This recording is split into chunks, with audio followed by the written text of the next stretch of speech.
Greetings, everyone, and welcome to a great episode of Monster Party. Monster Party. Monster Party. Well, that should give you a little hint of what we're doing today. But before we get into that, I am Matt Weinhold. I'm SHAWN Sheridan. I'm Larry STROTHE. And I'm James GONIS.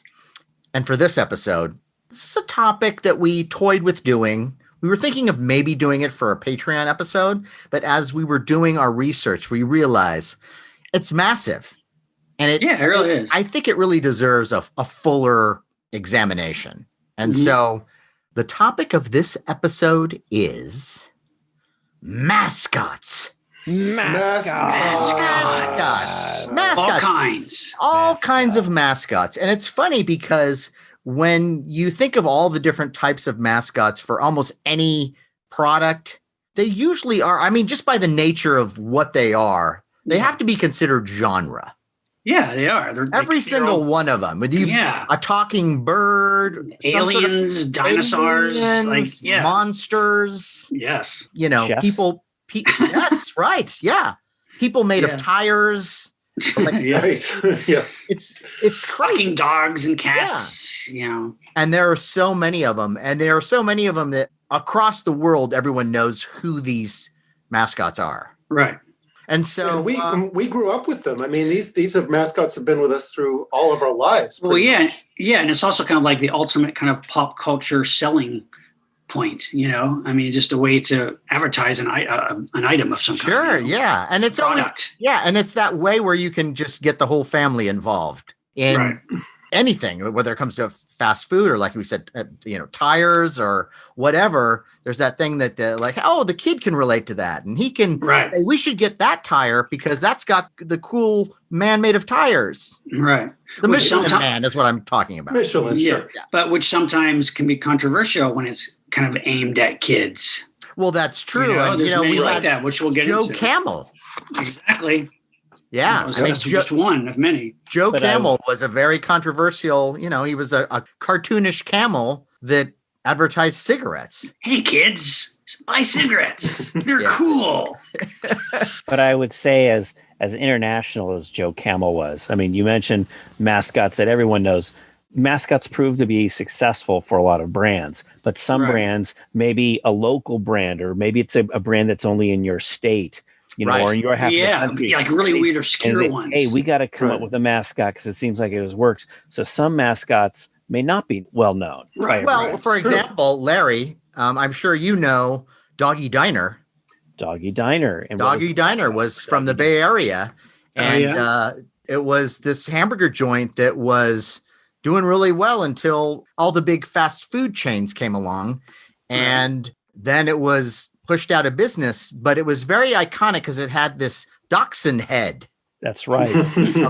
and what was on top of his head? A chef's hat. Yeah. It was a chef's hat. And so it's like, I want to go to the restaurant where the dachshund chef is making our food. Where the dog is making your food. I want to.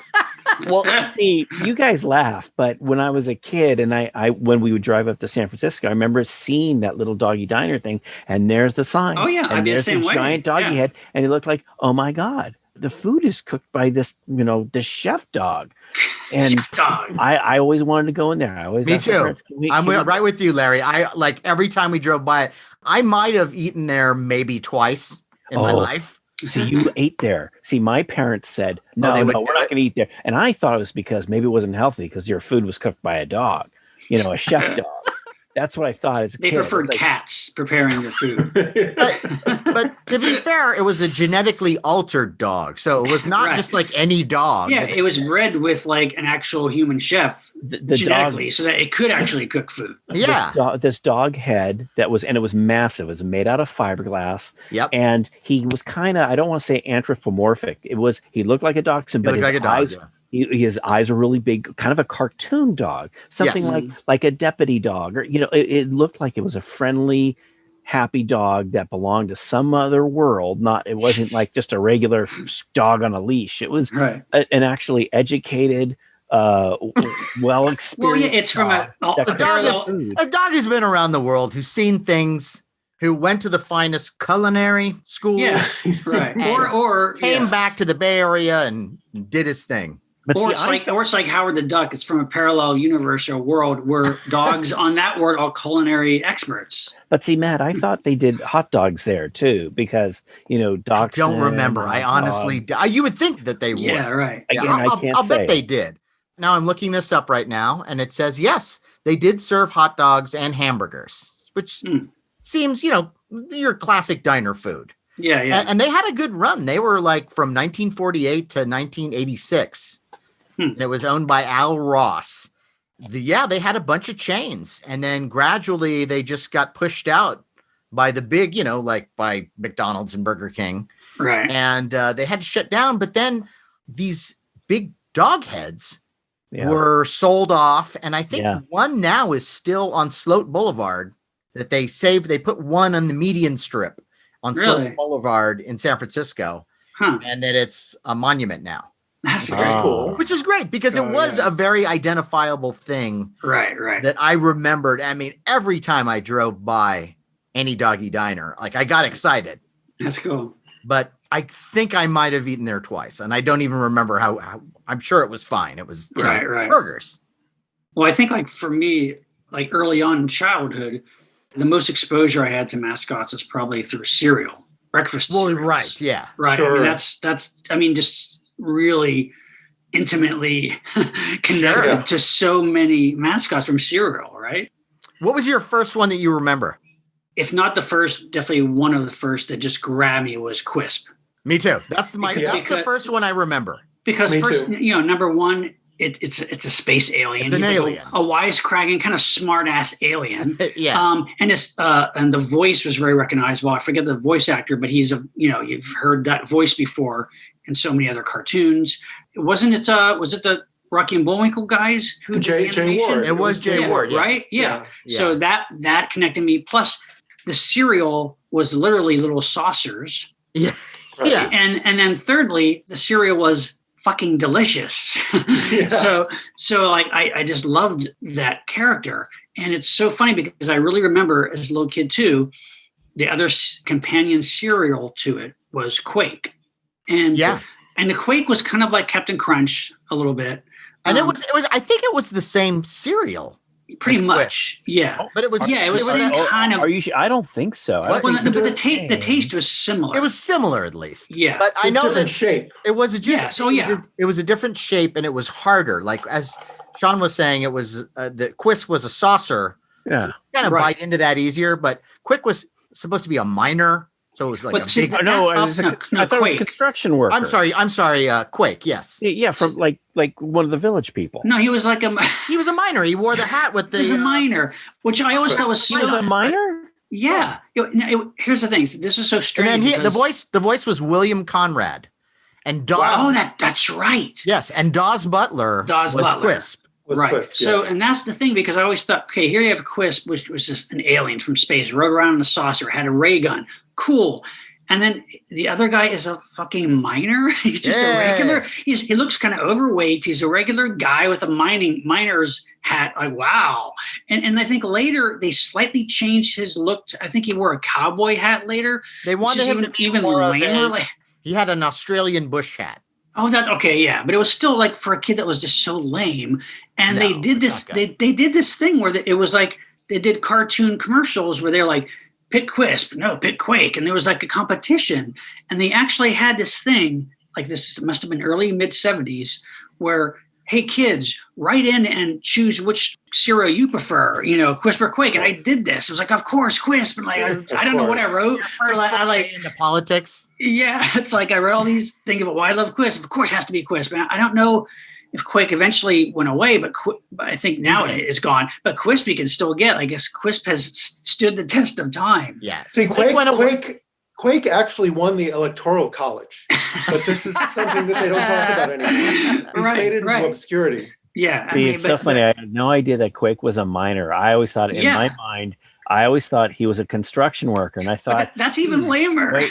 Well, that's just it. It's like, hey, Quake is out there. He's working for a living. Whereas this he's in the guy, trenches. He's in a flying saucer flying around outer space. Yeah. What would you rather do? Yeah, of course. There's no comparison. Quake is like, you thought it was like more like the working man's cereal. Yeah.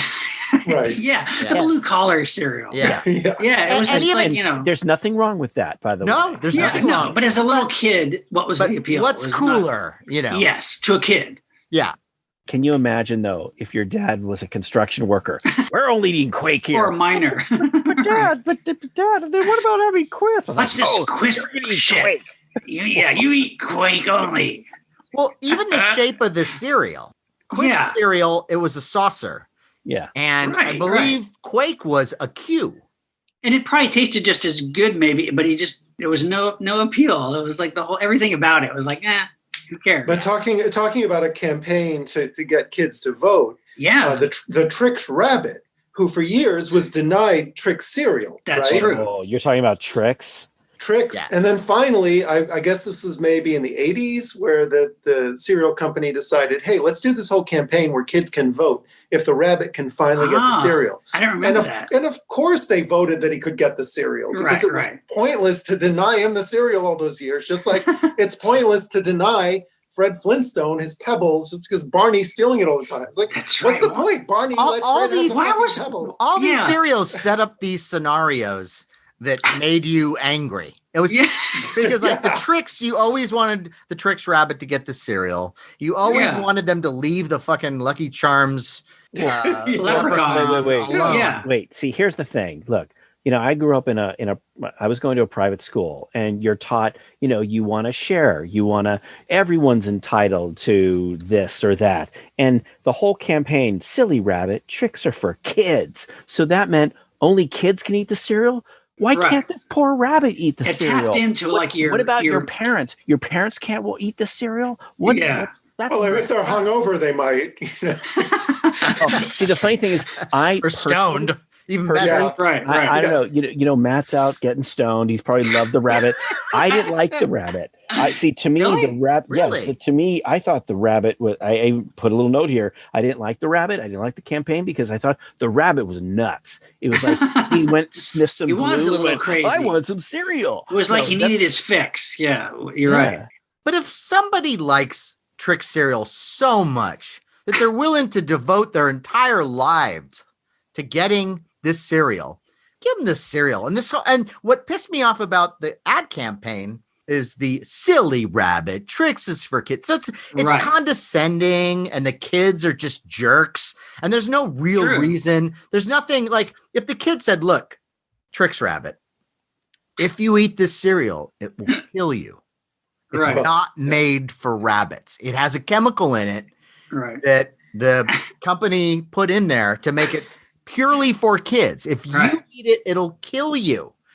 Then that would have been a great commercial. Yeah. Campaigns are weird. No, can you imagine? Yeah, going a step further.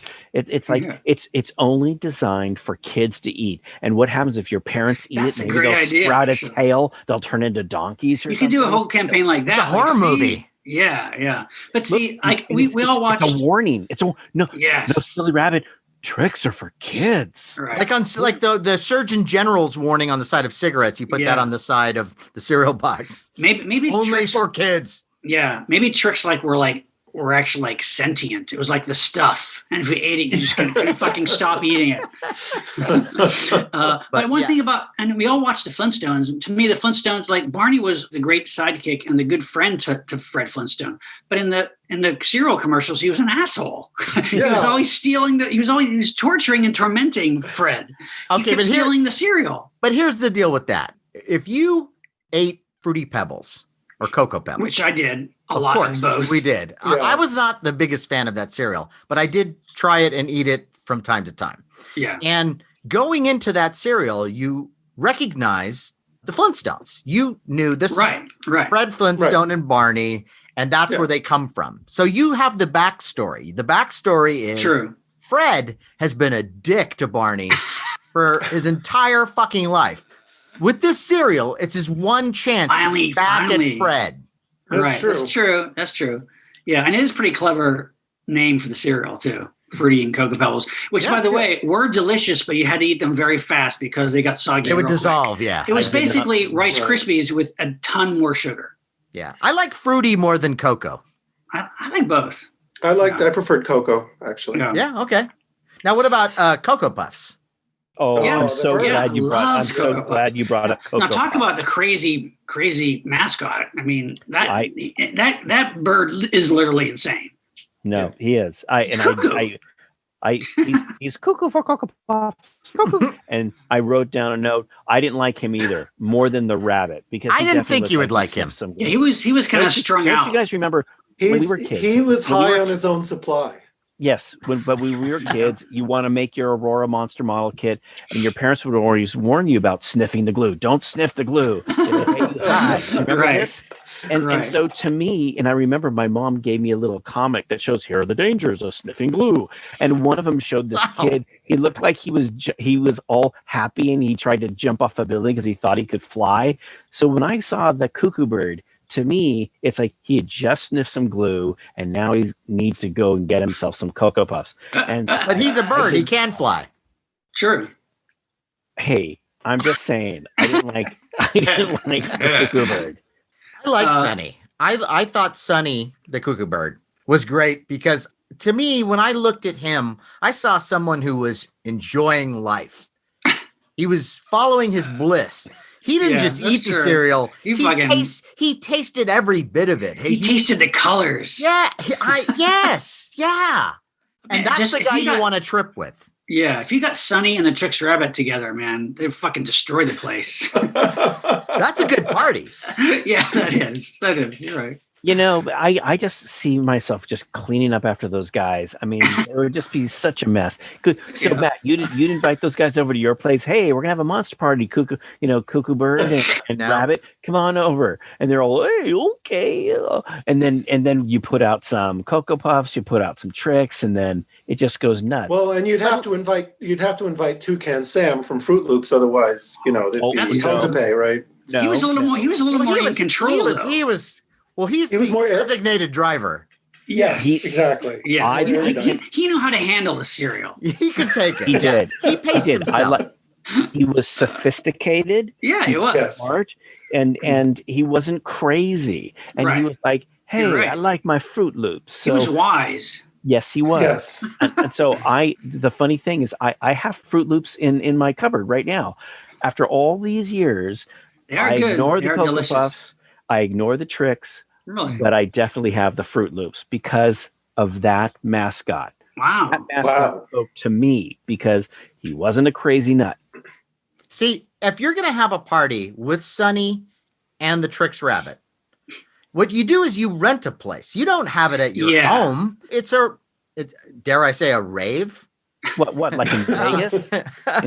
A cereal rave. Yeah, it's an after hours thing. And you hire some people to clean up after. You don't do it.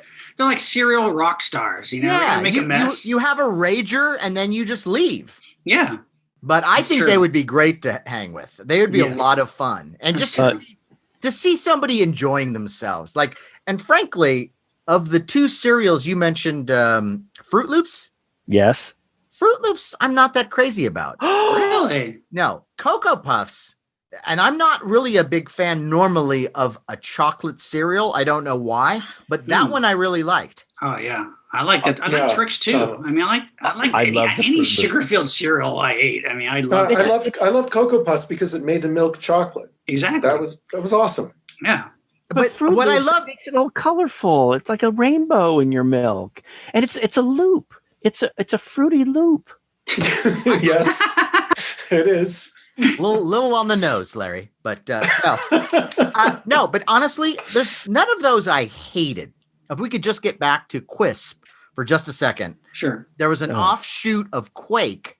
It ended up being Quangaroos. Yes. Whoa. It was a kangaroo mascot.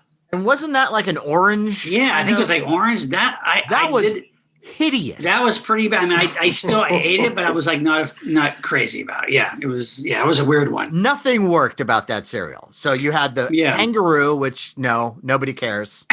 Nobody cares about your orange kangaroo. Right. But that cereal, yes, it was an orange flavored cereal. Quake's Orange Quangaroos. Wow. So and Quake it was hung not out good. with Quangaroo? Like, that's weird. Yeah, and then they got rid of Quake. Yeah, right. Which is, you should always be careful. You know, you bring your friend in, and then your friend outshines you. Yeah, if you're upstaged by an orange kangaroo, you're in trouble. But that was hideous. And every time they've tried to do an orange cereal, I think it's always been a fail. Yeah, it doesn't really work for breakfast. It doesn't work. One of the most reliable ones, though, I thought was Captain Crunch. You know, because that one was really good. And you know, he had the captain, and he had the bad guy that he was always trying to get the cereal, right? Jean Lafoot? Lafoot, right. So I like Captain Crunch, but then they just upped it. They kept getting better because then they put out Crunch Berries. Yeah. That was genius. Then they put out Peanut Butter Captain Crunch. Which is, I think, my all-time favorite cereal. So good. Peanut Butter Crunch, I think, is the best cereal ever made. It's definitely up there. Yeah. But as far as mascots go, I understand the captain, but do you remember, Sean, the Crunchberry? There was the Crunchberry Beast, and that's right. And he had buck teeth, a mop top, and I can't really do his voice, but he's all whoop whoop whoop whoop whoop whoop whoop like that. And the captain, like a bird, right? And the captain would go. He'd always call him, "Hey, CB." Do you remember that? Hey, that's good. That was I like your Beast. Captain Crunch. But see, as a kid, they're like, you know, I love Crunch, but then whoever the genius was who thought of this idea, I commend him to this day. Whoever thought up the idea of oops, all berries is just that is sublime. Like, oh my God, it's nothing but the fucking Crunch Berries. You love those Crunch Berries, huh? Oh my God, I would get that all the time. It was like I think unless I imagine this and put this in my mind, I think the original idea was, oh, there was an accident at the factory and it all became Crunch Berries. Right. People died and it was horrible, but we made a great cereal. But who was the mascot for that, though? Maybe it was still the Crunchberry Beast by that time. I don't know, but it was. But you remember Oops All Berries, right? Well, no. This is slightly. You don't remember Oops All Berries? No, I don't. But what? You can still get it. I mean, it's Crunch Berries. It's seasonal, Captain right? Crunch Crunch Berries. Right. No, you can't get Captain Crunch Berries anymore. Oh, that's right. No, you can still get Captain Crunch with Crunch Berries. No. He's saying what I'm asking is, if I walked into a store right now, could I get Oops All Berries? I'm pretty sure I've seen it recently, so I think you can, just like you can get Quisp.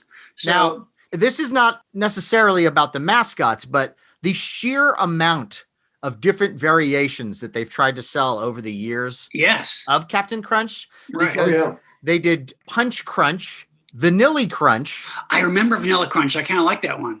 Jean Lafoot's Cinnamon Crunch. I'm not a fan of the vanilla, by the way. But I forgot about that. You know, Jean Lafoot. I mean, it's like Foot and there. Crunch. Yeah, no, I'm with you, Larry. It's like you know, that's the Cinnamon Crunch. I remember. To me. And that's disgusting. And if I remember, that pirate was barefoot, and so it's he was. Is he making the cereal with his bare feet? I don't like it either, Larry. So, I'm with you. He may have a little few lesions on the bottom of his foot, but that's it comes with being a pirate. What I will say is, hey, if you want to be a pirate, that's one thing. But one reason why I like the Crunchberry Beast is he was a beast. He was a monster. Yeah, he was a monster. But he was a friendly monster. Yeah, that's true. And he liked Crunchberries. Well, so okay. I liked that mascot. And, I agree. And it's funny, when I go to the store, if I'm going to pick a Captain Crunch, it's like I look at the others, oh, that looks easy, but I always go for the Crunchberries.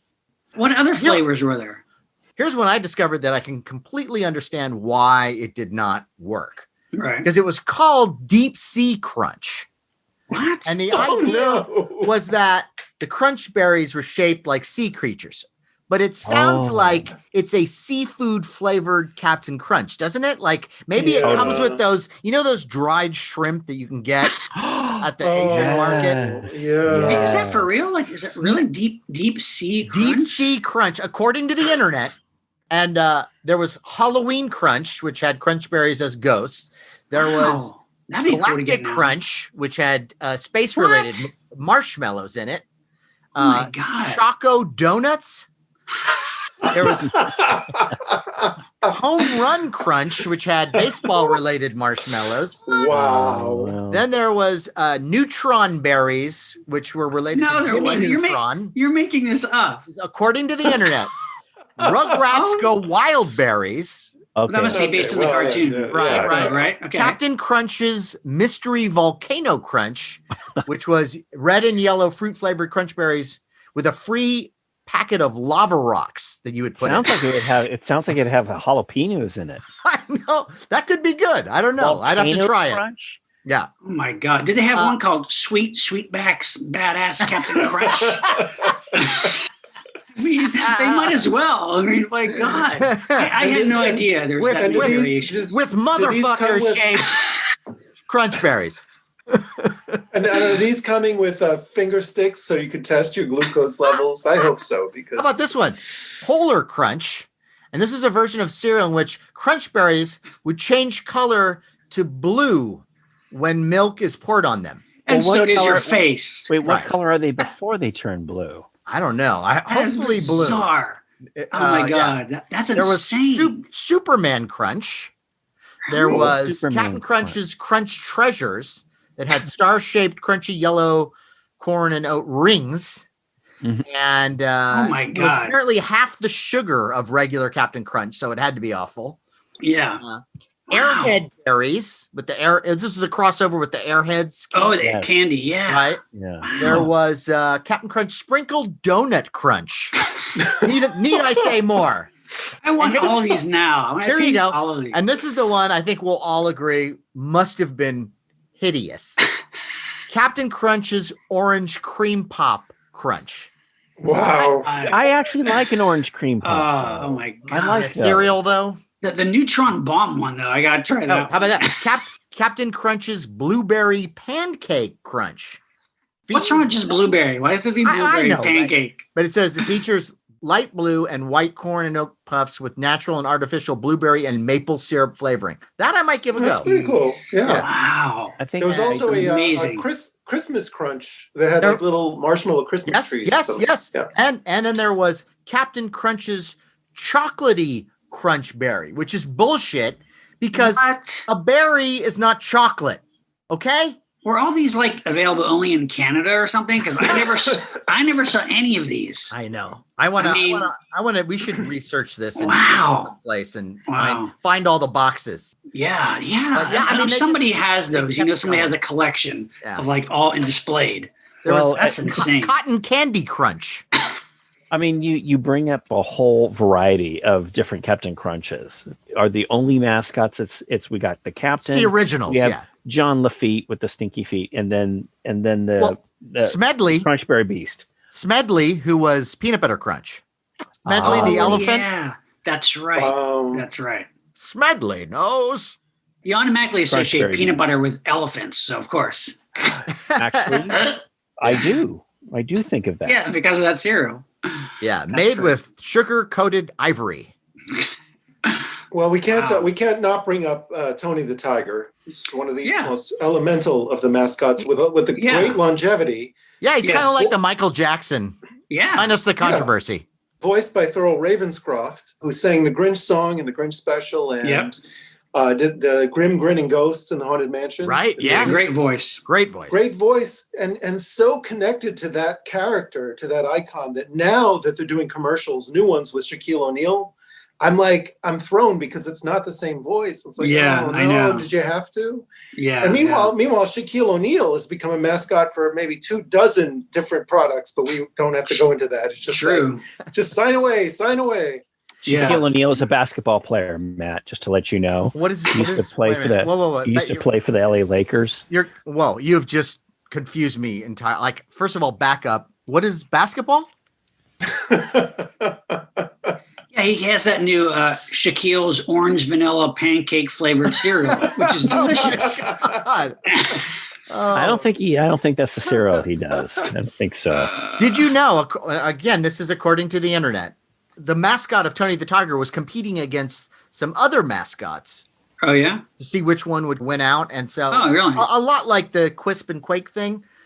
So there was also Katie the kangaroo, Elmo the elephant, and Newt the gnu. Or no, and Tony won out. Well, I think he was originally, they just promoted him as Anthony Tiger and didn't go over too well. So they had to go as Tony the Tiger. But see, I mean, when you're a kid, it's like a tiger. He's big and he's strong. Yeah, he was friendly, but he was, and Frosted Flakes were and are still very good. Oh, you like them. Wasn't it called Sugar Frosted Flakes? Yes. And you had the word sugar in front of it. Yeah. Is it still sugar frosted? No. They used to. No. I think other cereals did that too, and nowadays they don't say that. Yeah. Okay. But you're right. I mean, that was good though. Super sugar crisp. They used sugar, to put sugar in the title like it was a plus. Yeah, super sugar, dextrose, delicious. Yeah. Well, and I'm glad that you brought up Super Sugar Crisp because that was Sugar Bear, right? Was the mascot? Who was he seemed to be like Bing Crosby or something. Yeah. I thought he was, it was either that or like a mix between Bing and Dean. Yeah. For some reason. No, I didn't see that. You didn't see a cocktail in his hand. Well, but he kind of acted like he did have one though. Yeah. I thought he came off a little cooler than Bing Crosby. Yeah. Although I wasn't crazy about the cereal. But I'm sure that was the inspiration. See, it's funny that you said super sugar crisp because there was also the super sugar smacks, which had the frog Bigum, which I hated. Oh, you're right. You're right. You're right. This one got good. No, you're right. And also that frog was just as bad as the cuckoo bird. He's all dig up, and he's bouncing all over the place. It's like he's saying, "Let's sniff glue. Let's have some cereal." You don't like to see people enjoying themselves, do you? Not crazy like that. Not like when you're out of control. Did you guys ever go into a discount store, like a 99-cent store, and there's the food, and they have all their own cereals that you never heard of? All the sugary cereals have like these little mascots. Like the 99-cent store, yeah. The sugary cereals have these mascots that it's like I don't recognize any of these. These are really weird, down market. Yeah. Well, it's kind of like when you go into a liquor store and so there's the top shelf, right? Yeah. And then like every time you go to the supermarket, there used to be a thing where you'd have the good cereal and then on the bottom there'd be the bags of cereal. Yeah. That were somewhat like the other cereals, but they weren't. And they never tasted the same. No, and they were usually called generic names like, like instead of Fruit Loops, it'd be Lupos or something. Yeah. Exactly. Frosted holes. Sugar holes, I would absolutely buy. Apple O's. Sugar hole is my online name, by the way. Frosted holes. My grinder name. I don't remember them being called sugar holes, but something like that. It was not very appealing. You know what I got aware of when I was in college is that these cereal boxes had more often than not milk being poured into a bowl or onto a spoon, and it was sort of splashing out. Yes. And you take a close look at this milk, and it's like no liquid looks like that. What are they using? Is some kind of glue, probably. I guess it was. Well, did you ever watch those specials? I know we talked about this before, but every once in a while they would air these specials that would show you the secrets behind selling toys and selling cereal, which I thought was a strange thing considering it was on network TV, that you wouldn't want to, or you'd be discouraged from sharing the secrets of how they do commercials. But they'd show you for the milk, they'd use glue because, you're going to be shooting this thing for hours. So nothing is real. I remember doing a commercial where I had to eat ice cream and it was mashed potatoes. And it was a hot day. So I'm in a hot car. And I'm putting spoon after spoon after spoon of mashed potatoes in my mouth. God. And it was disgusting because mashed potatoes in hot weather after about 2 or 3 hours starts to smell. Yeah. So the commercial magic is if you stuck a couple crunch berries in those potatoes, it'd probably been better. or if I just smoked a joint. That's true. Mashed potatoes. Yeah. Well, I mean, if we're talking about cereal mascots, I think literally my all-time favorite mascots in my life are, of course, I know what this is. Yeah, are the General Mills Monster cereals. There are 5 of them, but of course, it's the original 3 that are most famous and amazing. That's Count Chocula, Frankenberry, and Boo Berry. And they were later, there was Yummy Mummy and Fruit Brute. But those first three, like, I get it for all of us as kids, you know, Larry, I'm sure too. Like you said, a monster you gravitate towards. So I kind of vividly remember seeing these in the store, in the grocery store the first time. I don't know, you know, what age I was, but like, oh my God, Mommy, look, there's monster cereals, you know? It's like, yeah. And then I saw those commercials, and I mean, they're the coolest thing ever. And Frankenberry was the only one that was like, okay, I still ate it, but if I had my choice, you know, Count Chocula and Blueberry. I like Frankenberry, I think, the best. Really? Yeah. Really? I mean, I still like that one, but not as much as Count Chocula. I like them all. But yeah, me too. They were never my favorite cereals. I like the Mascots more than the cereals, always. Yeah. Okay. Yeah. Well, I mean, I think probably Quisp was my all-time favorite cereal, but the monster cereals were a close second. But now, Larry, I have a question for you about this. Mm-hmm. So these cereals had comedic versions of monsters. Right. Yes. That put you off? Absolutely. It really? did. Okay. I'll never forget. So it's like the Groovy Ghoulies, you know, like, right? Yeah. Because they were kind of making fun, that kind of idea. Well, not only that. First of all, Frankenberry, he looked like a comical Frankenstein with a butt on his head, and he was all pink. Okay. True. So so right there, right off the top, and he's all hoo. I mean, I remember the first time I saw it, it made me mad. It made me angry, and I said, I'm not going to have that cereal, because a pink Frankenstein that has a butt on his head that's running around going ooh. But wasn't it a Boris Karloff type voice? Yeah. Yeah, and the Count Chocula was kind of a little bit like a Bela Lugosi. Yeah, they tried. And Blueberry was like a Pierre Lorre. Pierre Lorre's right. That's Blueberry. Right. But they're all a little goofy, a little too fun. But Larry, do you feel the same way now? Well, and don't you have some like collectibles? You're not or stuff on the from stand right now. You can. Yeah, just say how you feel. Because to me, it's like Monsters and sugary cereal. Like, there's nothing better. It's a win-win. I will say this. I will say this. If you're saying that, hey, those Mascots, they spoke to you as a kid. I remember distinctly how angry it made me. Now, what's amazing is here in 2020.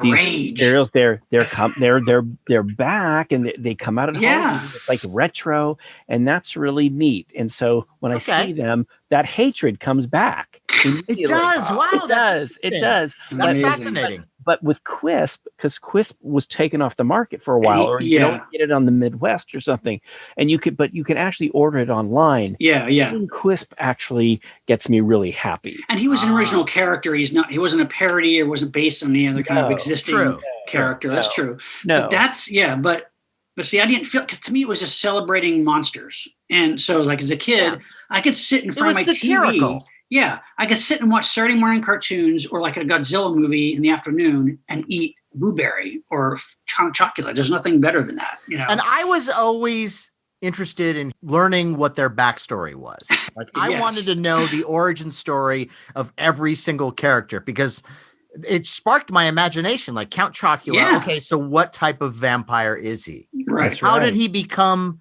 a chocolate vampire? Did he eat some bad chocolate? Did another chocolate vampire bite him? Yeah. And is his weakness milk? Does he only bite the neck of people who have just drank some chocolate milk, or like what's the deal? You're going into an area that, I mean, this needs to be explored. I think so.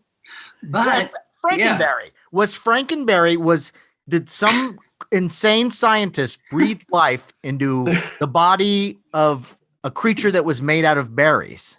Yeah, well, you say insane scientist. I say an inspired scientist. Right. Strawberry. And is Blueberry simply a ghost of a dead blueberry? But that's what I want to know, right? No, was he when he was alive? Just like Casper. No. So did he fall in a vat of blueberry liquid and die? You know what? Maybe he was the owner of a blueberry processing plant, and he was like maybe a beatnik or something. And And a beatnik. Yeah. So Larry, were you offended at Boo Berry because he wasn't really a take on any classic monster? True, he was a ghost wearing a hat. That's all. He had a hat. He had a stupid hat. No, it was a cool little like that, James. But wait a minute. Whoa. Wait a minute. Larry, I'm asking James a question. All right. Okay. Let him answer the question. I looked at Boo Berry the same way I looked at Casper, it's a ghost cartoon. That was my question. No. So how can you be angry at Boo Berry and then love Casper? Yeah, it's the exact same thing. What's Casper's backstory? Casper's fucking stupid. Okay? Because the more you think about it, it's terrifying. It's horrifying. It's a dead kid. Poor little dead boy. Yeah. And it's even sadder because he didn't even get any. Obviously, he had some sort of tortured life because he died at 7 or something? 5? Yeah. Okay, 5. Let's say 5. Yeah. He dies at 5. And he's stuck in limbo. And now he's stuck in limbo with some other asshole ghosts. Yeah, and he just wants friends. He just wants to play. Yeah. So but how is that good? How is that good cartoon? I feel for Casper. I don't feel for Boo Berry.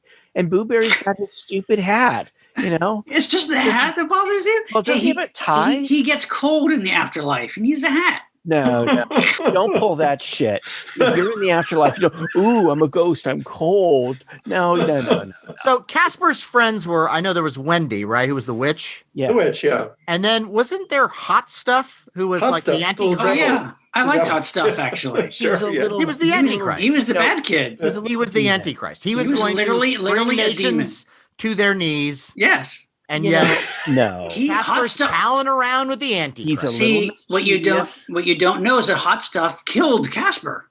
That's why he's a ghost. No. Because if that were the case, Casper would say, "I don't want to play with you. You killed me." But we're getting away from all our mascots. Sure. Are we? Yes. Getting back to Boo Berry, though. Okay. I can respect that they tried to do a little thing with his Peter Lorre voice and Count Chocula, but I'm just saying, Sean, it was just a little too comical for me. Okay. And I refuse to have that cereal. I refuse. Really? Yes. What about first of all, how do you refuse it? that means that there was somebody going, eat this. Is there a I said eat Boo Berry. Is there a door-to-door salesman? No. I did not go out of my way to say, because everyone knew I loved monsters, but no one said, "Hey, Larry, you want to get that cereal?" Or if I saw something that I wanted at the store with your mom and dad, and you go, "Oh, I want this." I never said, "Oh, let's get this Count Chocula. Let's get this Frankenberry," because I was offended by those mascots. So those mascots did not speak to me. What about Fruit Brute and Yummy Mummy? Fruit Brute, from what I recall, from what I remember, he was a bit loony, and so was the werewolf. Yeah. But have you actually not tasted? Have you actually not tasted these cereals? Sean, what kind of shirt did he have? He had a striped. He had that stupid striped shirt. Fruit Brute. Well, now I'm with you. I didn't. He was visually the least interesting of all of them. I was never a big fan of Doug Henning. And he reminded me too much of Doug Henning. Yeah, he's like Doug Henning is a lycanthrope. I love Doug Henning. Of course you did. I did. I mean, everything is in illusion. Anyone who talks to you like you're 4 years old, I'm sure you loved. Matt, he was talking about illusions and magic. I know. He was like illusions and magic? No, I don't like someone talking down to me. So Larry, if you refuse to acknowledge the monster cereals, have you ever actually tasted them? Any of them? I think so. I think I did. Wow. You were missing out, dude. We got to have a cereal party. You were just so hung up on this that since a little kid that you missed out on delicious cereal. Larry, according to the internet, Boo Berry is supposedly the very first blueberry flavored cereal. There you go. It's a groundbreaker. Yeah. I did not know that. I like that. And this is something else in my research I uncovered. I guess when they first debuted Frankenberry, there was an indigestible pigment inside the cereal that would turn some children's feces pink. Yeah. And it was referred to as Frankenberry stool. Again, a little bit on the nose.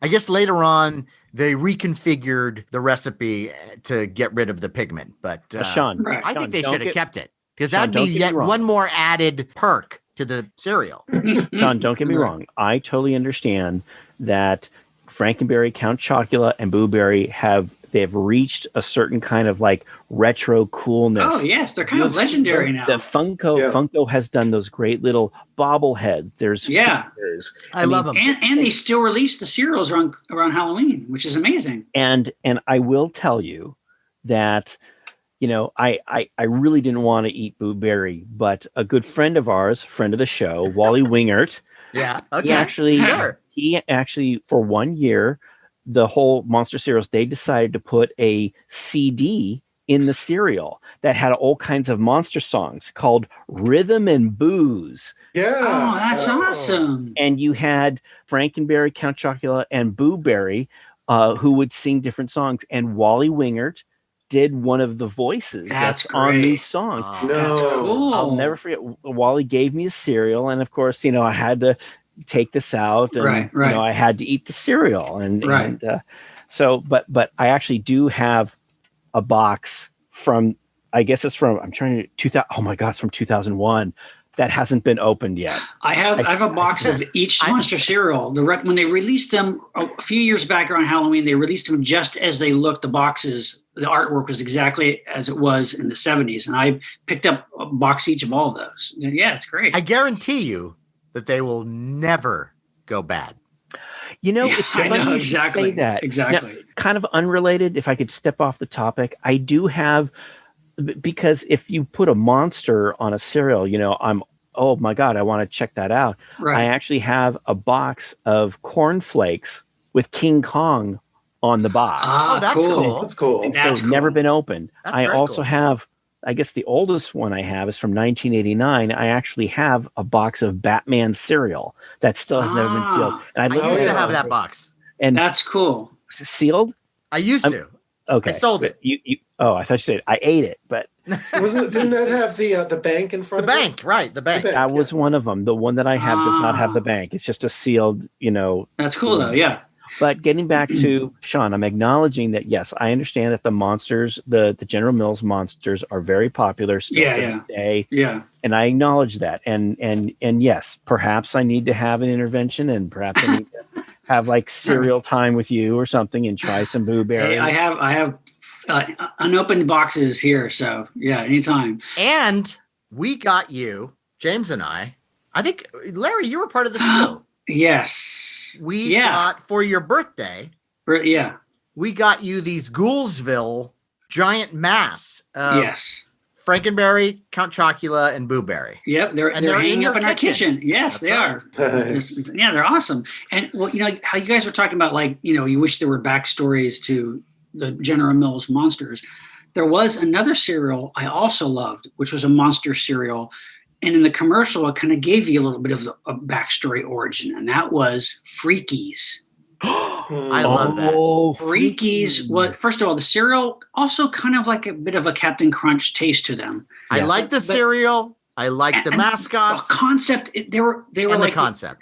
Yeah, the commercial was a cartoon, and Burgess Meredith was the narrator. And he was saying how there were like these monsters called Freakies, and they lived in this tree, and the tree would give you the fruit of this tree was the cereal.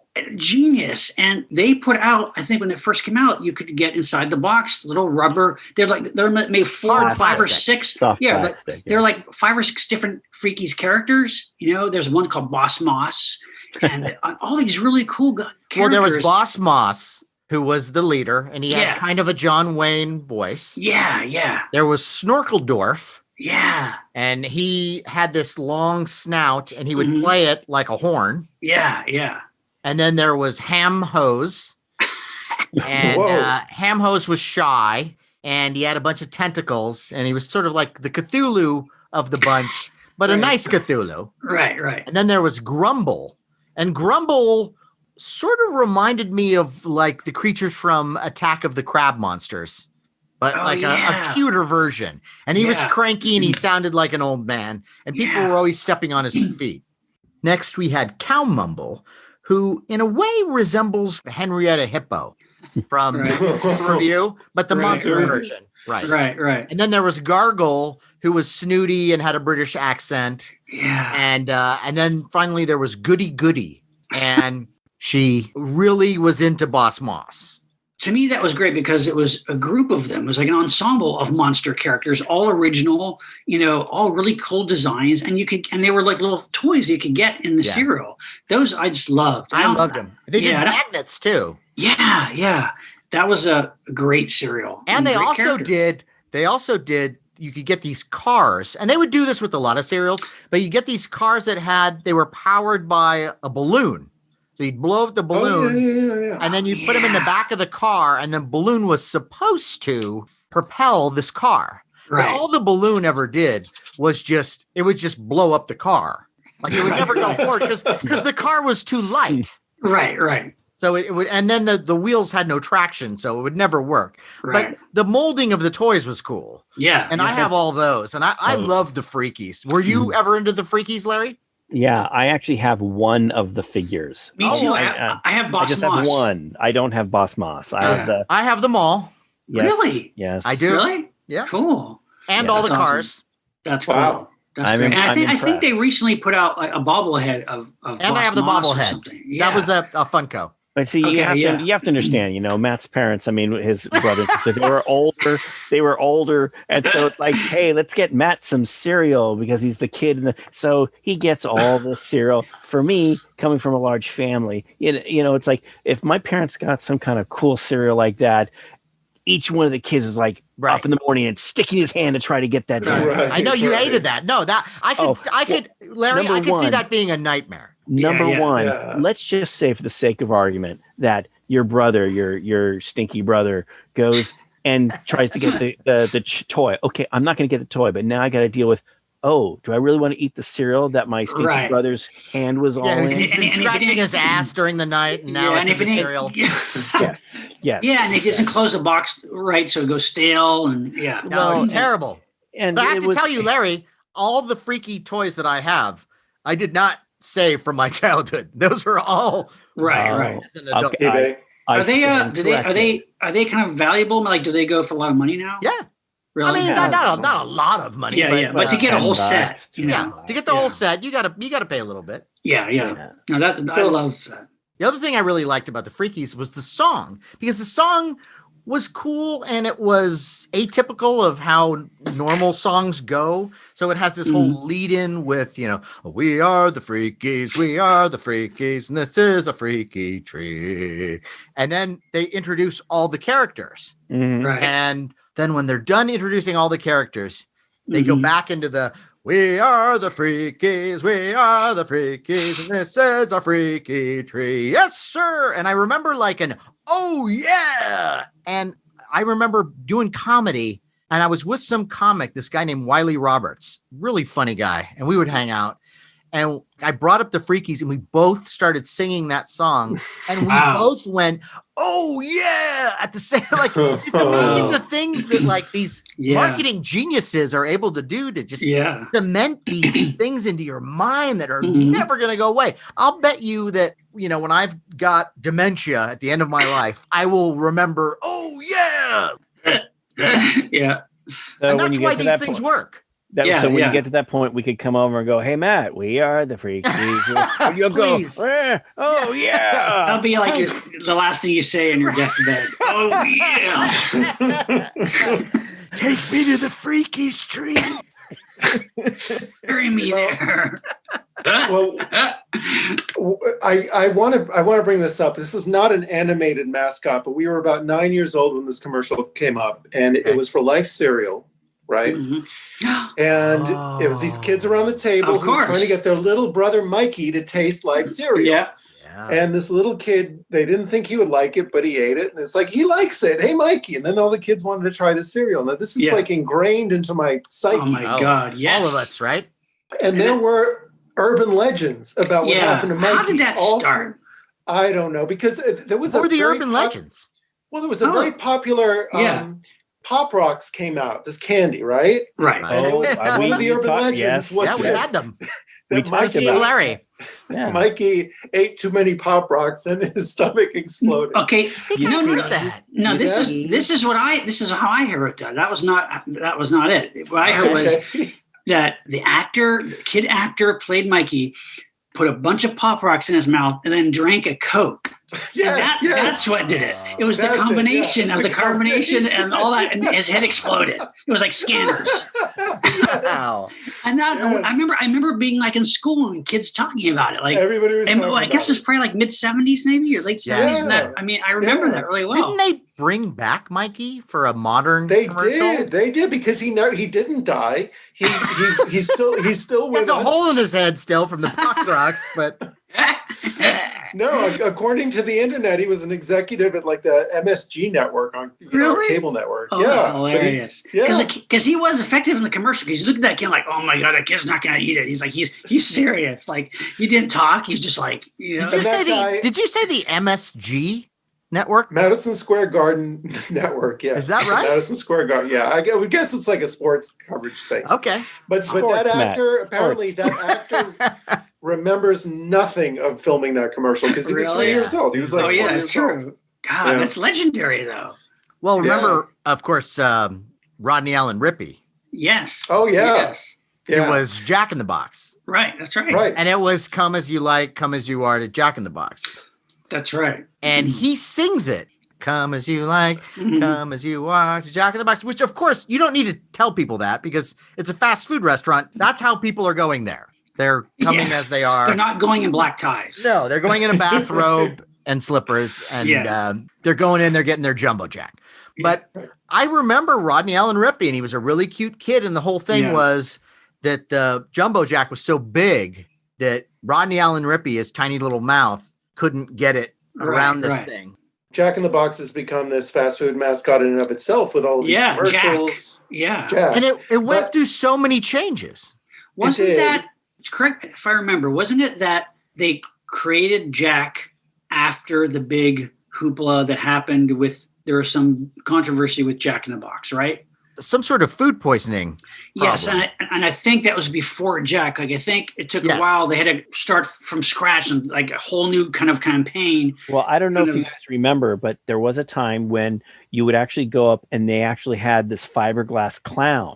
Right. Yes. Right. And that the campaign was, hey, talk to the clown. It's fun. Well, then they felt that the whole idea of talking to the clown, people don't like to talk to the clown. Even Carol Burnett had a skit where one of the characters says, I need you to come with me because I don't like to talk to the clown.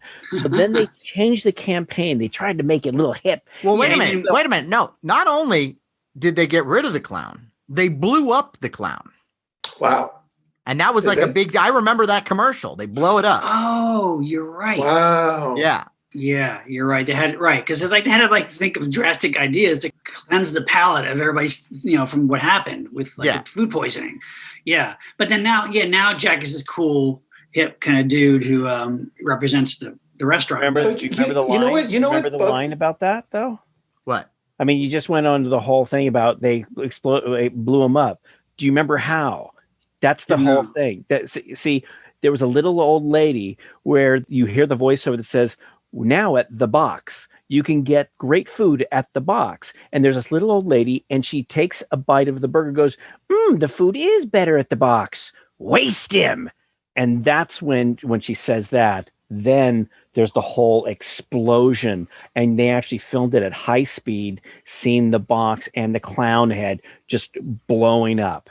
And that was cool. It was, that's so cool. It's like that's your mom and dad's fast food restaurant. Now we're getting cool and scrappy, and it was a popular campaign. People talked about that. That was a big deal. I remember once the clown got exploded, and you didn't have to talk to the clown. They got rid of all the clown heads outside, all the Jack in the Box. They even modified. You guys remember because we had one by our house. They went through this whole change of the architecture of Jack in the Box because it used to look like a giant Jack in the Box, right? You're with the Jack on top. They got rid of that whole thing, and it's funny because once that was done, my mom and dad said, let's go to Jack in the Box. For some reason, it made it a little more interesting to go to. That's funny.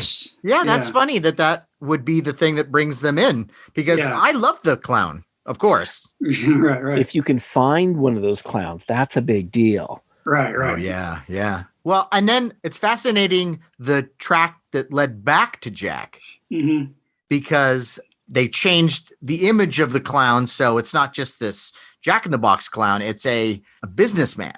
Yeah. He says he's the CEO. Yeah. Yeah, that's right. I loved it. In the comeback ad that they did, he gets revenge on the corporate guys who got rid of him the first time. Yes. Right. He blows up their boardroom. Right.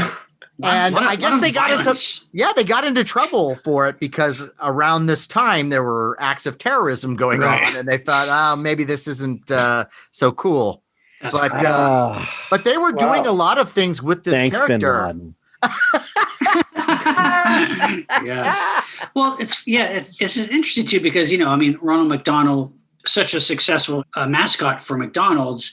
I guess maybe Jack in the Box was trying a little bit to model themselves after that in a way with the Jack in the Box head. Well, I applaud the direction that they went in with marketing with Jack in the Box, but it has always bugged me just a little bit that they've got this guy with this clown head now, and he's wearing a suit, but his hands are still human hands. And I think they should have put like white gloves on him, or just something. True, It's a little weird. You're a stickler. Wow, that's funny. I'm sure I'm not the only one.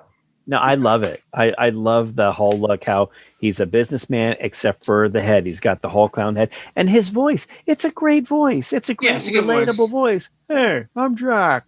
I like that. He ran for president. He did. Yeah. That's right. He ran on the meal ticket. Nice. He was also a little cheeky, too, because there was this ad campaign.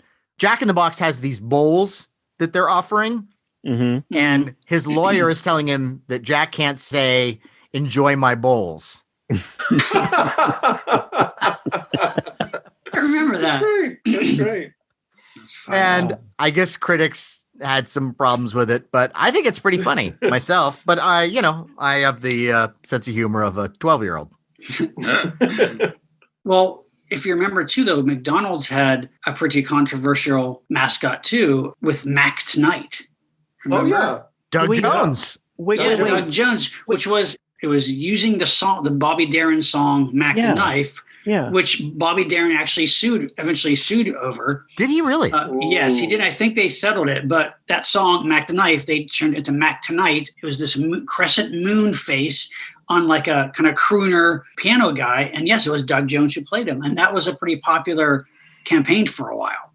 I had no idea that there was a lawsuit. Who was the idiot at McDonald's who goes, we'll just make the song sound like it, I mean, that's a lawsuit waiting to happen. That was idiotic. The first thing they should have done is that they like this concept. Let's go and get the rights to that song. Yeah. That's it's weird too. And it's weird too, because it's a fast food restaurant and they were promoting it like this luxurious kind of nighttime, like nightclub vibe. It's McDonald's, Well, there a lot of these restaurants are always trying to reinvent themselves. With Jack in the Box. Right. And look, McDonald's had a nice run with Ronald McDonald, but they don't push Ronald McDonald that much these days. And the whole McDonald Land time was their golden age for all of that. I love that McDonald Land. Oh, me too. I love them. I have the action figures and the McDonald Land playset. Because I love McDonald's, and I don't care what anyone says. I love it, and I have a craving for it always. And I have to really control myself to not go down that road, because that's a bad road. But I love the world, and I know that they got sued by Sid and Marty Krofft. Right. For their McDonald Land? Yeah, I think that Krofft did have a leg to stand on when it came to this suit, because you look at McDonald Land, it really is HR Puffin stuff. Yeah, it's true. It's true. That is true. And they won. Krofft won. Yep. And at first, the payout was like $50,000, and they kept putting it through the courts, and then they finally got like $1 million. But wow! And then there was some sort of agreement where they couldn't use the characters in that way anymore. But I love those characters, and I still do. And like a lot of those characters really capture my imagination. The Grimace, I just love the Grimace, and the Grimace I think originally had 6 arms or 4 arms and 2 legs, right? Yeah, that's what I remember. That's right, Matt. Yeah, like what was he? Like what was I don't know. Yeah. And then they got rid of 2 of his arms, which I want to know what happened there. But it's like the Grimace. So he loved the shakes. He loved the shakes, yes. But what the hell is Grimace? Yeah, I know. It's so bizarre. It's sort of like the Shmoo. Yeah. Purple. But he was a villain in the beginning. It was Ronald McDonald, and then there were all these weird Croft-esque villains that he had to apprehend or fight against. There was the Grimace, who then became nice, but in the beginning he was the bad guy. Right. And then there were the French fry guys who were originally the French fry goblins. Yes. And they were always after fries. And then you had the Hamburglar. Yeah, the Hamburglar, of course, wanted hamburgers. Can I ask a question about the Hamburglar? Yeah. So when you see the Hamburglar, he's got a little mask, but he's also wearing the typical jail, white and black. So did he break out of jail? Yes, he did. Yeah, he didn't have time to change out his jail clothing. He just put on a mask and forgot that you would recognize him by being in jail clothing. And the recidivism when it comes to Hamburglars, they're just going to do it again. They're just, And Matt, didn't he have an issue with speaking? Only he could kind of mumble, but always say hamburger or something. Gibberish. He had issues. I really liked him. And I have to say that he might have been more successful if he changed his clothes. Yeah, how and maybe taken off the mask. I mean, how difficult would that be? Seriously, yeah, really, not very hard. And then there was the pirate. Yeah, the captain. Yes. He always wanted the fillet of fish. That's right. Oh, yeah. Captain Crook. Right. And then there were a couple other ones that I didn't get into. Mayor McCheese. Oh, yeah. Mayor McCheese, who I loved because he was a giant burger. And then Big Mac, who was the cop. And he had a burger head too. How could you not? If you liked it was him weird, so much, though. It's like you want to take a bite out of his head. But that's the thing. Like that's what's so weird because the Hamburglar you would think would start eating Mayor McCheese. There you go. Mayor McCheese. I mean, it's like some of them were actual food creatures, and some were like we need a David that love food. Cronenberg directed McDonald Land series. Yes. Well, that's the brilliance of this skit that Saturday Night Live did in the 90s. Cluckin' Chicken fake commercial. It was animated. And it was Clucky was the mascot, and it was this cartoon chicken that was entertaining Phil Hartman and his family at the table. But then he goes into this autobiographical thing on what makes him so delicious. So you see his head get cut off. You see him get quartered and his guts get ripped off. You see him grilled. And meanwhile, it's this animated disembodied chicken head. It's brilliant. Yeah, it's great. It's on YouTube. Well, it's funny you should say that because one of the lines that I love, it goes, "Wee, look at me. Now I'm being drawn and quartered." It's awesome. It's so wrong, but it's perfect. Do you remember when Foghorn Leghorn was the mascot for KFC? I don't remember that. Oh yeah, no, that happened. He's been a mascot for a number of food companies, but I really remember that because that's just sick. That's just wrong. Yeah, that's weird. Yeah, that's like us doing a commercial for Soylent Green. Right. Hey, and we know what it is. We know what it is. It's delicious. Well, wow, and then Charlie Tuna. Yeah. It's so funny you should mention Charlie Tuna. Who I always felt sorry for. Well, see, here's the funny thing. It's right. His fellow tunas are being chopped up and in a can, and he's like a beatnik, and he was voiced for years by a gentleman named Herschel Bernardi. Sure. And of course, Charlie Tuna, he's a cartoon. Fiddler on the Roof, right? Yeah, he did a lot of Broadway. Wow. Mm-hmm. Yeah, he was created in 1961. And the funny thing about him is he's still being used today. To sell true. that tuna fish. Yeah, that's amazing. It's like some they just stick, you know. And Matt, wouldn't you say? I always wondered about this because his look, he's a blue tuna. His whole thing is tunas with good taste. You know, they want tunas that taste good. He's always trying to do something because he wants to belong with the other tunas in the can, which makes no sense. He's got his little cap, his little beatnik cap, and he's got his glasses. It kind of reminds me of the incredible Mr. Limpet. Yeah. It's true. Yeah. Cartoon fish. Yeah. A very similar style of design. Mm-hmm. But I did find him to be a bit of a snob. So that's why I don't get Star It's always strange when it's the animal that you're eating is the mascot for that. Yeah. And he's a bit of a snob. Right. Yeah. Because I've noticed from my list, I don't like mascots that are snobbish. For example, Planters Peanuts, Mr. Peanut. Mr. Peanut's very sophisticated. He has the monocle and the top hat and the cane. I always found him to be you're so arrogant. You're so full of yourself. But those peanuts are pretty darn good. That's true. Yeah, and I never really got a sense too much of his personality. I never felt he was putting on airs. I just felt like he came from this background of sophisticated peanuts. Living peanut people. He came from the right side of the tracks in Peanut Land. Right. And that was just his life. But I didn't feel he was purposely looking down on other peanuts. Right. He's wealthy. He's a wealthy peanut. And he probably sells his friends and family to the peanut people. Larry, we don't know that. Don't make assumptions. Yeah.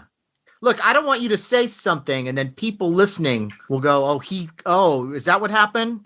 Mr. Peanut sold his friends into you bring up a very good you don't want to confuse our listeners. It's my interpretation. So you're absolutely right. Okay, fair enough though. But I think that's an interesting story. I'd like to see that screenplay. Like you're saying, like Mr. Peanut, Charlie the Tuna are just like classic ones that like almost everybody knows. Like for instance, the Green Giant, Jolly Green Giant. Like everybody, even that term. You hear that, the Jolly Green Giant or Mr. Clean, they're just still around. Yeah. And they really haven't changed much. And you just know those characters. Hey, but they don't have the kind of exposure in advertising today that they had when we were growing up, because the Green Giant had his own song. Yeah. Up in the valley. Yeah. And we're so sued. And also James, wasn't there a band in the Mccheese? When they're having a band contest, there was a rival band called the Jolly Green Giants, and they all dressed. Yes, in the Mccheese, an episode of the Mccheese. Oh my god! A band that all dressed like Jolly Green Giants. That's awesome. I don't remember that. But wasn't the Jolly Green Giant himself played by like Ted Cassidy or something, or maybe that's an urban legend? I don't know. I don't know. I always found, especially in those early commercials, I always found the Jolly Green Giant to be creepy. Sure. A little bit. You'd see him from a distance, and he's looking down at you, like shrouded in shadow. He's imposing. Yeah, he was kind of scary. And once again, according to my research, he was not always green. Really? In the beginning, he was white, and he looked a little more ominous. And then they gradually made him green and friendlier looking. Right. Interesting. And you can go to a town called Blue Earth, Minnesota, and you can go and see a 55-foot statue of the Jolly Green Giant. Wow, I'd like to do that. We should go. Yeah. I guess there are festivals there and all kinds of things. Yeah. Because like that, again, that's one that just everybody knows. Same with Smokey the Bear is a very famous one. Oh. Everybody knows that. Still around. You guys have any Smokey the Bear stuff? Smokey has I have a free comic book that they gave out at a ranger station. Really? That's kind of cool. I have a stuffed Smokey and I have a little rubber Smokey. Really? That's awesome. I do. How about Woodsy Owl? Yeah. Give a hoot, don't pollute. Yeah. Give a hoot, don't pollute. I actually have fonder memories of Woodsy than I do Smokey. Yeah. Smokey was from further back. He was more of a 60s thing. Yeah. Well, also, if you think about it, I mean, Smokey's talking about forest fires. Only you can prevent forest fire. Right. Forest fires are, terrifying. With Woodsy, it's like, hey, man, let's not pollute. Yeah, it's more relatable to a kid living in a city. It's like, don't pollute. It wasn't as dangerous, I think. We didn't have as many wildfires then. Right. Yeah, I hear Smokey's making a big comeback these days. Yeah, really. I know. We need him now. We need him now more than ever. It's funny I should say that, because when you go up into some of the redwood areas, there are these giant signs, and it'll have a Smokey the Bear cutout, and it says today fire danger is either says high or low or medium or something. It's like, you know what? And that's a mascot that makes sense. it's a bear because bears live in the woods and the bears don't want you to start fires. You'll kill them. So it actually it's like nature calling out and talking to you like, don't litter, don't pollute your land. Smokey actually has an origin.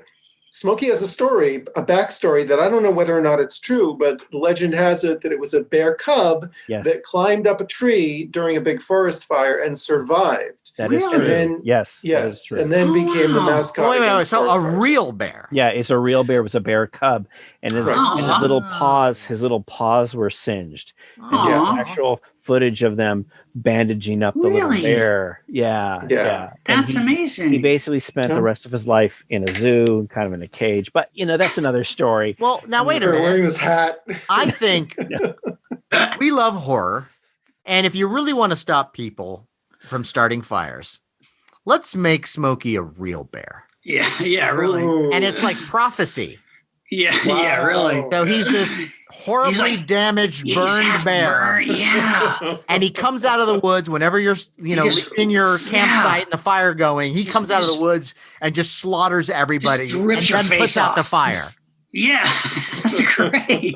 I have to tell you, that's a little frightening, Matt. But that's the idea, Larry. In the early 70s, Tonka actually came out with a beautiful Tonka Jeep and trailer with a little plastic Smokey the Bear. Oh yeah, it was really cool. It's probably cool. Yeah, I do. I don't. That's cool. I didn't realize there was Smokey and the Bear. Smokey and the Bear.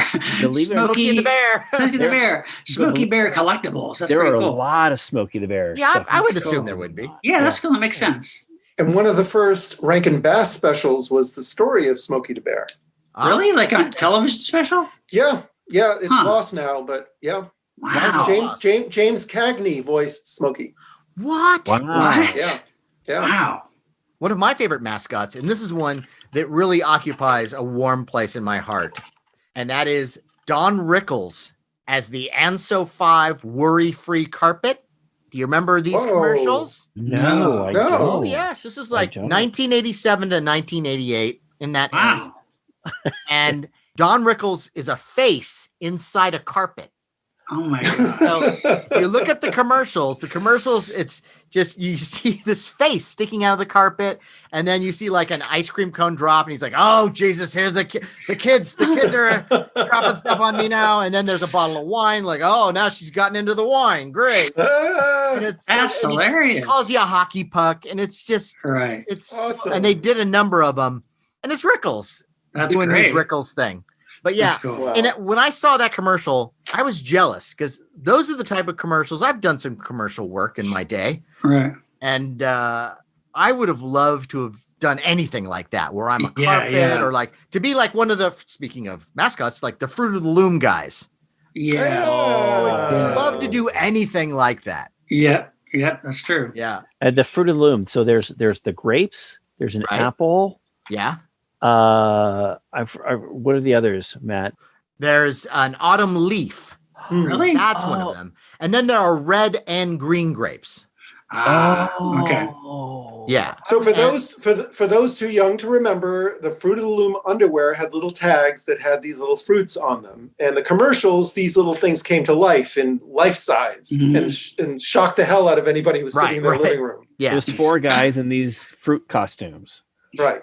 And why wouldn't you want to wear a fruit costume? Like true. That's your day at work. And these guys were not models. These guys were like in regular guy shape. Yeah, they're like regular Joes. Yeah. I love the Fruit of the Loom That's guys. Cool. Yeah. I like that. So one of my favorite fast food mascots is the Taco Bell Chihuahua from the 90s. Oh yeah. I love Carlos Alazraqui. He's a comic, really funny comic that I started with. Very popular campaign too. Yeah. Yeah, and they had the tie-in to the Godzilla movie from back then. From lizard. Yeah. And wasn't that controversial as well though? Because there was people saying it was a little racist. Yeah.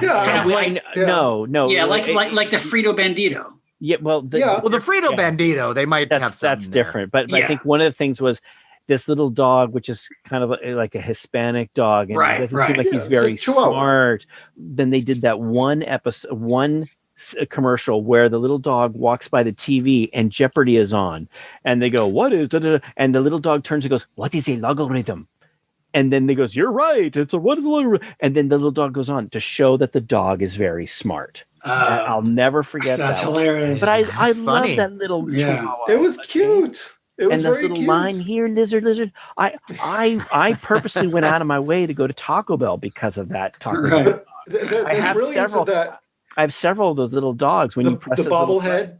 No, I don't. The little stuff when the whole Godzilla '98 and Sean, it was before I saw the movie, but when it came out, they were selling. Hey, come by and get a Godzilla-sized burrito and get this little, Chihuahua. And I bought like all of them. Right. Press a little button, and it would say stuff like "Here, lizard," and things like that. Right. Well, like other animal characters were controversial too, like Spuds McKenzie, because it was a dog and kids liked it, but it was selling alcohol. And same with the Budweiser frogs had the same issues with some people because it was alcohol, and the kids loved the Budweiser frogs and Spuds McKenzie, and it was beer. But the funny thing is that adults like that stuff too, and that's I know. That's the thing, is that right. Sean, it's so funny about that too, because now you can go into any Target, and there's a little area where they'll have a statue of their mascot named Spot. And when I see him, I think I look at him and go, "You're Spuds McKenzie," and they just put a little red eyeball thing, a little target thing on you. But it makes me like him all the more. Yeah, Larry, a dog has to work. Exactly. What was the pets.com? Remember they had the dog with the microphone, and it was not long after they went out of business, but there was pets.com, and they had this dog with a microphone. It was a puppet, and I think somebody else ended up buying it. But anyway, since we're talking about animals, one of my favorite animal mascots, and I'm sure you guys will agree, has to be Jeffrey the Giraffe from Toys R Us, which is no longer with us. Sure. And guys, I remember as a little kid, first of all, when Toys R Us started up in the West Coast, I remember being upset because I thought, oh my gosh, that means my smaller toy stores that I like, they're going to go out of business. But I just loved going to Toys R Us, and Jeffrey the Giraffe was so friendly. And as you guys know, one of my first jobs was working at Toys R Us. Yeah. And I still have my little vest with my little Jeffrey the Giraffe badge. And every once in a while, they would have a guy dressed up as the mascot, as Jeffrey Giraffe. And he'd walk around the floor. And I remember that. Yeah. And I just loved him. Yeah. Didn't he have a whole family too? Like in the commercials, right? He did. He had a wife and a kid. And what's funny is they started out to do, there was a drawing of him, and then they did the people dressed up as the figures, but then they did an animated cartoon or little animated stuff for commercials. Yes. Right. I would love to have one of those Jeffrey the Giraffe signs outside of Toys R Us. If I could find one, I'd get it. Did they put toys or collectibles out for Jeffrey the Giraffe? They must have, right? Yeah, there are. Mm-hmm. Yeah, that's cool. Yeah, I like that. And they would do that too with certain mascots, where they'd start with the mascot and then they'd add a family. Yeah. Yes, they did that with the Pillsbury Doughboy. Oh yeah, or Poppin' Fresh, as he's known. I don't remember the family. He had a whole family. I remember that. He ended up getting a family. Yeah. Huh, okay. It's funny you should bring that up, because when I was going to San Francisco State, I had the opportunity to apply to Colossal Studios that was doing all the stop motion animation for Poppin' Fresh. What people don't realize now is the early days of Poppin' Fresh, that was a little stop motion guy, but it was done by replaceable puppets, replaceable heads. It wasn't like Harryhausen where you had a dragon walking. They would it was like the Puppetoons. Okay. And when the hand would come in and poke his little belly, what people didn't know is that hand was a fake hand. It was made out of like a plaster thing. It was on a rod on a little rail, and it would come in and hit him right in the right spot and pull back on the little rail. And I remember going, I had an interview there to work on the stop motion Pillsbury Doughboy.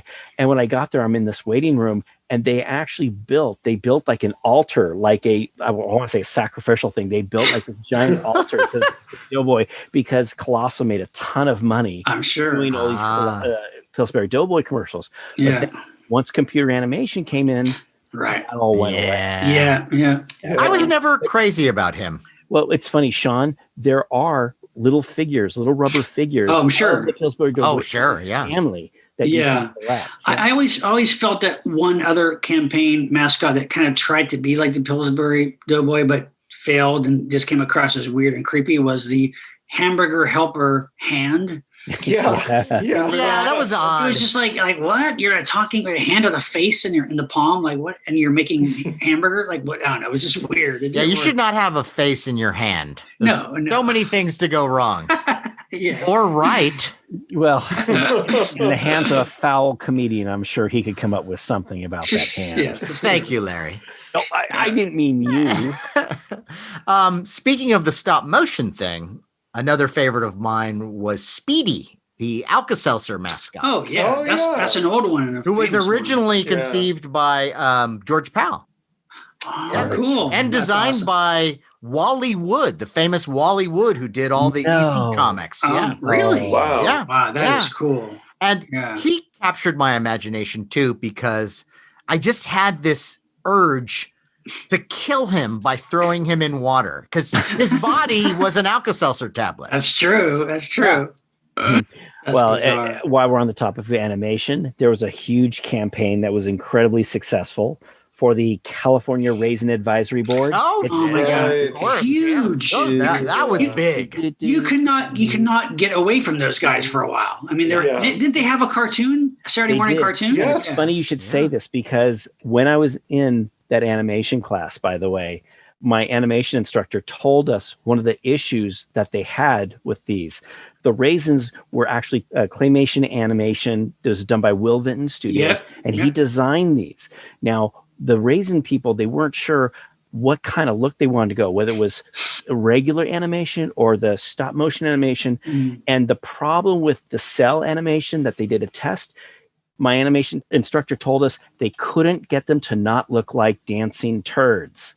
But for some reason, with the clay had a certain kind of texture to it. Yeah, I can see that. Them look more like raisins. That's awesome. But it was a very popular campaign. Oh yeah, Sale of raisins went through the commercial. Yeah, I mean, and the song, And for heard it from the grapevine, and all the little raisins had little faces, and some of them had glasses, and they looked really cool. They're cool. And it was really popular for a good 10 years. Yeah. You know who I liked, and this is going back a little bit, but this character lasted for quite a while, was Ready Kilowatt. Oh, yes. I thought you'd say that, because when I thought of the Alka-Seltzer guy, for some reason, that came to mind too. Yeah. And he was originally the mascot for the Alabama Power Company, but I guess he ended up going on to just represent electricity in general. And he's just supposed to be an electricity being, right? Yeah, because I love everything about him. I love that his body is like an electrical bolt. Yeah. He's got a light bulb for a nose, and then he's got outlets for ears. Yeah. So he's like Wes Craven's Shocker. And what movie is he in? Ooh. Hardware Wars. Come on. There you go. We got a winner. Yes, there's a sequence in Hardware Wars where they're looking at the monitor, and he goes, "Hi, I'm Ready Kilowatt, reporting a dangerous overload on Sector 5." Something like that. Nice. I think that's it, Larry. Great. That's good. But it's appealing. Because to me, certain ones that just don't grab it, they're just not appealing. I always thought, I love the snack, but I never really was crazy about Chester Cheetah. He's kind of. I always felt like he was dealing drugs on the side or something. He's too shady. I know he's trying to. He's supposed to be the super cool, but I don't know. He just does not. He's not. And you still have him. Yeah. Sometimes it doesn't work. Like the Carfax Fox, the Car Fox. There's just something about him that's just kind of wrong. I don't know. I can't put my finger on it. You can't. Right. How about the General? Ugh, the worst computer animation ever. Terrible. I mean, it's just and it's just not. I don't know if you guys remember this one. This is maybe the 80s and 90s. I'm not sure, but the most creepiest, unappealing. I would turn off the commercial. Mr. Six. What was that? Mr. Six was this creepy dancing elderly guy for Six Flags Magic Mountain. Yeah. I didn't know he was like this bald. Yeah. He was like this guy. He was like an actor in Dick Smith old age makeup. That's right. And he would dance around. He would dance around all spastic, and he was the mascot for some reason. He was the mascot for Six Flags Magic Mountain. Yeah, that was weird. I didn't know that was really weird. They just did. What the fuck is this? Didn't appeal to me. I brought up earlier the Michelin Man. Right. Yeah. I really love that design. And it's pretty cool. I learned that the reason why he's white is that tires used to be white. For many years they were white, and then they finally added carbon to the rubber, and that made it black. Wow. It's interesting. I didn't know that. I always thought he was a mummy. Do you know that, Matt? Because he looked like he was wrapped with. I didn't know he was like a bunch of tires. I feel like the Stay Puft Man owes a lot to the Michelin Man. Yeah. His original name was Bibendum, so they used that name in the French dubbed versions of Ghostbusters to describe the Stay Puft Marshmallow Man. Wow. According to the internet. Wow. That's some trivia there. But you know what the Michelin Man reminds me of? Kind of reminds me of, Sean, you'll know this, the Eye Creatures. Oh, yeah. The Larry Buchanan film. Which is kind of like a loose remake of Invasion of the Saucer Man. Yes. And that's a weird movie because sometimes when you see a fully made creature, it looks relatively okay. But then there are scenes where there are people who are just wearing the head. I mean, that's a low rent movie. Yeah, you're right. But yeah, whenever I see those creatures, I think of the Michelin Man. Also, I would say one of the Blood Island films, Brides of Blood, the monster in that is like a freaking weird Michelin Man that goes around killing and raping Native women. And I would also a weird, bizarre, giant, amorphous face. It's kind of like the Michelin Man. I would also add the alien from the Invaders from the Twilight Zone. Oh yeah, yeah. No, that's a good one. Yeah, that's a good one. Yeah. You know, we've talked about some mascots that we don't like and ones that are kind of funky or whatever. One of my favorites, one that makes me really happy, and I'm not sure if this is all over the country. It might just be a California thing, and that is little Bob's Big Boy. Oh yes. And Bob's Big Boy, if you call it like a Denny's, that Denny's may be known. Bob's Big Boy, it's like a hamburger joint, you know, a regular diner. But what's so cool is there's this wonderful Bob's Big Boy restaurant at 4211 Riverside Drive in Burbank, California, and it's been there since 1949, and it hasn't changed. Amazing. This is the same Bob's Big Boy that Bob Hope would go and come in and sit at the rail. The Beatles came there. It was like, because it was so close to where the Tonight Show with Johnny Carson was, you know, a lot of people would go there after work. It's a place that's open 24 hours. And I love going there because when I go there, I feel like there's so much history. And just really quickly, two things. That's the restaurant. It's that Bob's Big Boy restaurant where my wife and my daughter and I got to meet Jerry Marin, the last living Munchkin, and also Quentin Tarantino. So I have kind of it's like anytime I want to, I'm feeling down or I want to do something special. What we have a little thing every Valentine's Day. We have our Valentine's Day dinner at that Bob's Big Boy. Oh, that's cool. The mascot, he's a little chubby boy who likes to eat burgers, and actually the mascot is based on a little boy when they were building Bob's Big Boys. This little boy, he was chunky. He was about 8 or 9 years old, and he loved burgers. And they would always say, "Oh, it's the big boy. It's the big boy." And this little guy became their mascot. Wow, and that's interesting. And so the funny thing is, there are banks, there are T-shirts, there are little things you can get locally. It's not really a nationally known thing, but it was something that was big in the 50s, I guess. And there aren't as many left around anymore, but the one in Burbank is still there. And there's a big statue of Bob's Big Boy. And everybody who goes there, everyone gets their picture in front of the Bob Big Boy who's holding up the big burger. And I love Larry, yes. In my act, when I would do stand-up years ago, very early in my stand-up career, I had a pompadour, big pompadour. And I had it for years. And when I would come on stage, my opening line was basically, I forget the exact wording, but it was like, "I know what you're thinking. What's Bob's Big Boy doing here?" You know? And I would even do I would pretend like I was holding the platter. And there was even, I was interviewed for a magazine in San Francisco, and they took some pictures of my place, and my place had all collectibles all over the place, just like now. But at the time, I had a Bob's Big Boy little vinyl figure, and I did a side-by-side picture. My pompadour, That's so I love Bob's Big Boy. I love the restaurant. It's great. It's a piece of history. Americana. Yes. Yeah, absolutely. then this kind of has a weird story to it. Close to my house where I grew up, there was a Foster's Freeze. And what I loved is they had a beautiful lit sign that had a little ice cream man. In other words, he's like got a cone body, little ice cream feet, little ice cream hands, little ice cream face, a little whip hair thing, and I loved Foster's Freeze. And because this Foster's Freeze, I had such a great, I love this place. Really quickly, I mean, to me, it felt like home. Whenever my parents would take all the kids out as a big treat, they'd take all 7 kids, we'd get in the big the big station wagon, and we'd each get an ice cream cone. I just loved it. Well, the place felt so homey to me that it really helped me out in a bind. Years later, about 20 some odd years later, my parents were going out on some trip, and they were coming back late in the afternoon, and I was in charge of the house for a couple of days. Well, my brother and sister used to have a pet rabbit who vanished. We never knew where it was. Well, I'm in the house, I'm in the family room, and I smell this really foul smell. What is that smell? Well, it smells like it's coming from under the house. It smells like something died. I go into the house, find the rabbit dead, covered with maggots.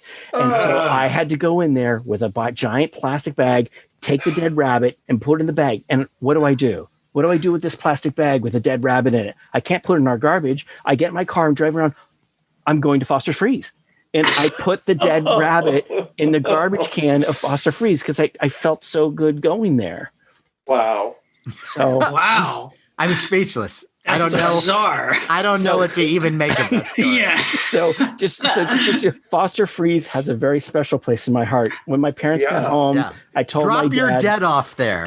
I told my dad, and my dad, who felt bad for me, gave me $20 for getting the dead rabbit and tossing it in the dumpster at Foster Freeze. So wow. Wow. I like that. That's unique. I like that a lot. It ended well. It ended well. Yeah. That's great. When we were doing cereals, we didn't bring up the Rice Krispies. Oh, of course. Right. That Crackle and Pop. Yes. Right. And I used to be part of a comedy troupe in San Francisco with Greg Proops, Michael Bossier, and Debbie Durst. And we were called Comedy Obscura. And we did this bit, I think it was called Cereal Therapy. And the bit was it's Snap, Crackle, and Pop getting therapy. Oh my God. And we're arguing, it's group therapy, and we're arguing amongst ourselves. And I was Pop, and I'm the egotistical one. And there I was like, oh yeah, it's always about Pop. And I said, yes, it is. It ends with Pop. It always ends with Pop. And That's hilarious. Yeah. Oh my God. It went over really well. Nice. That's good. Well, there are several that stand out to me that I think I'd be remiss if I didn't at least give them a mention. Yeah. Morris the cat. Oh, yes. Perfect. Yes. Voice of John Irwin, who did He-Man. Oh, yeah. Finicky Cat. Yeah. Choo Choo Charlie from Good and Plenty. Oh, yeah. Catchy song. I love that. Yeah.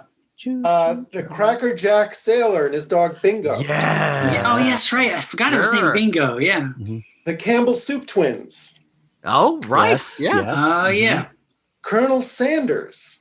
Of course. Of course. Yeah. The Keebler Elves. Nice. Yeah. Oh, yeah, right. Famous. And of course, the Kool-Aid guy.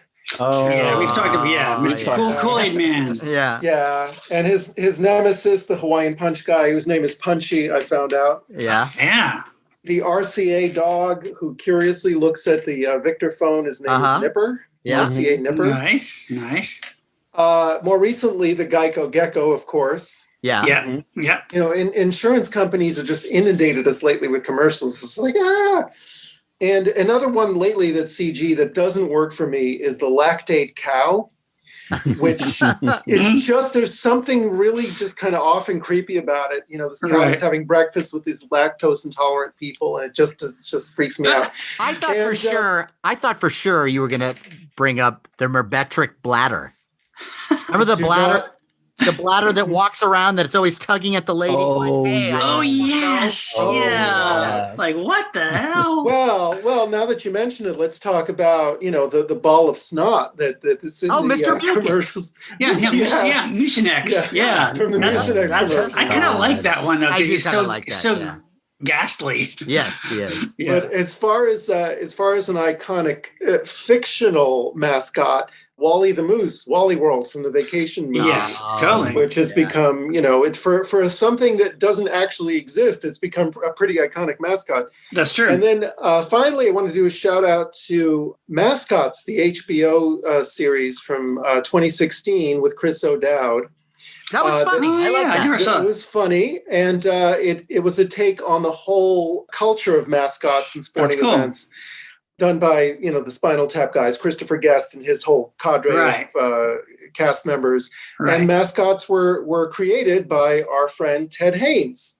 That's nice. Yeah. That's awesome. Yeah, no, that's a good movie. I enjoyed that. I would. Yeah, it was funny. You got to throw in the Raid animated roaches. Oh yes. yeah. Yeah, because those things, I remember there's a Robert Klein comedy album where he's talking about those. And he brought up a point because the minute you anthropomorphize a bug and make them people, then you start to care about them. Yeah. Right. So, in those commercials, the roaches are having a good time. They're having a little party. And then it's like, here comes Raid, who's like this big authoritarian can of insecticide. And you always root for the roaches. And then suddenly you're in like itchy and scratchy territory. Yeah. Right, yeah. It's funny. It was not necessarily sold in stores, but there were remote control bugs that were made for the Raid. Really? Yeah. Really? Oh my God. I think they were made as like salesman pieces or whatever. You can find them every once in a while. Wow, they're that's really beautiful. cool. It's designed. It's just like the bug. That's amazing. Yeah. James, I'm surprised you didn't bring these up. Is the Japanese ones? There's so many. We could do a whole episode just on that. Domo-kun. Peiko-chan. And then there's one that I really love that I had never heard of, and it's called No Drug Kun. And it's the anti-drug mascot for Kyoto, Japan. Wow. What he looks like is it's this little boy, wears a purple outfit, like purple tights, and then a purple cap. And on the front of his tights, it says no drugs. And it's got like the circle with the line through it. And then on his hat, he's got every single drug stuck to his hat. He's just collecting them. It's funny. It's like, so he's got pills, he's got a pot leaf, he's got a syringe, and then he's got a bottle, which I guess is booze. And then in the middle of it is a little skeleton to show you that no good. Wow. See, I want that figure. I know, me too. Yeah, that's awesome. The Japanese have a mascot for absolutely everything. They have a mascot for the police. Like if you want to find a police station, you see this blue cartoon bear thing. It's like, oh, it's the police station. Huh. It's like, Wow. Yeah. It's great. Cool. Well, a couple others that we should mention too. Of course, the Energizer Bunny. Yeah. Popular. Oh, yeah. Did you hear, by the way, the Energizer Bunny got arrested? No. Battery. Hey, that's pretty good. I would love to claim that one. I can't. I heard that. It's like, it's not an original. I was sorry, just like, Sean. boy, that sounds that's good. very un-GONIS-like. One other one from my childhood I remember a lot was Quickie, the Nesquik Bunny. Right. Yes. That one. Mm-hmm. I think these guys are still around. Manny, Mo, and Jack, Pep Boys. The Pep Boys, yeah. Right.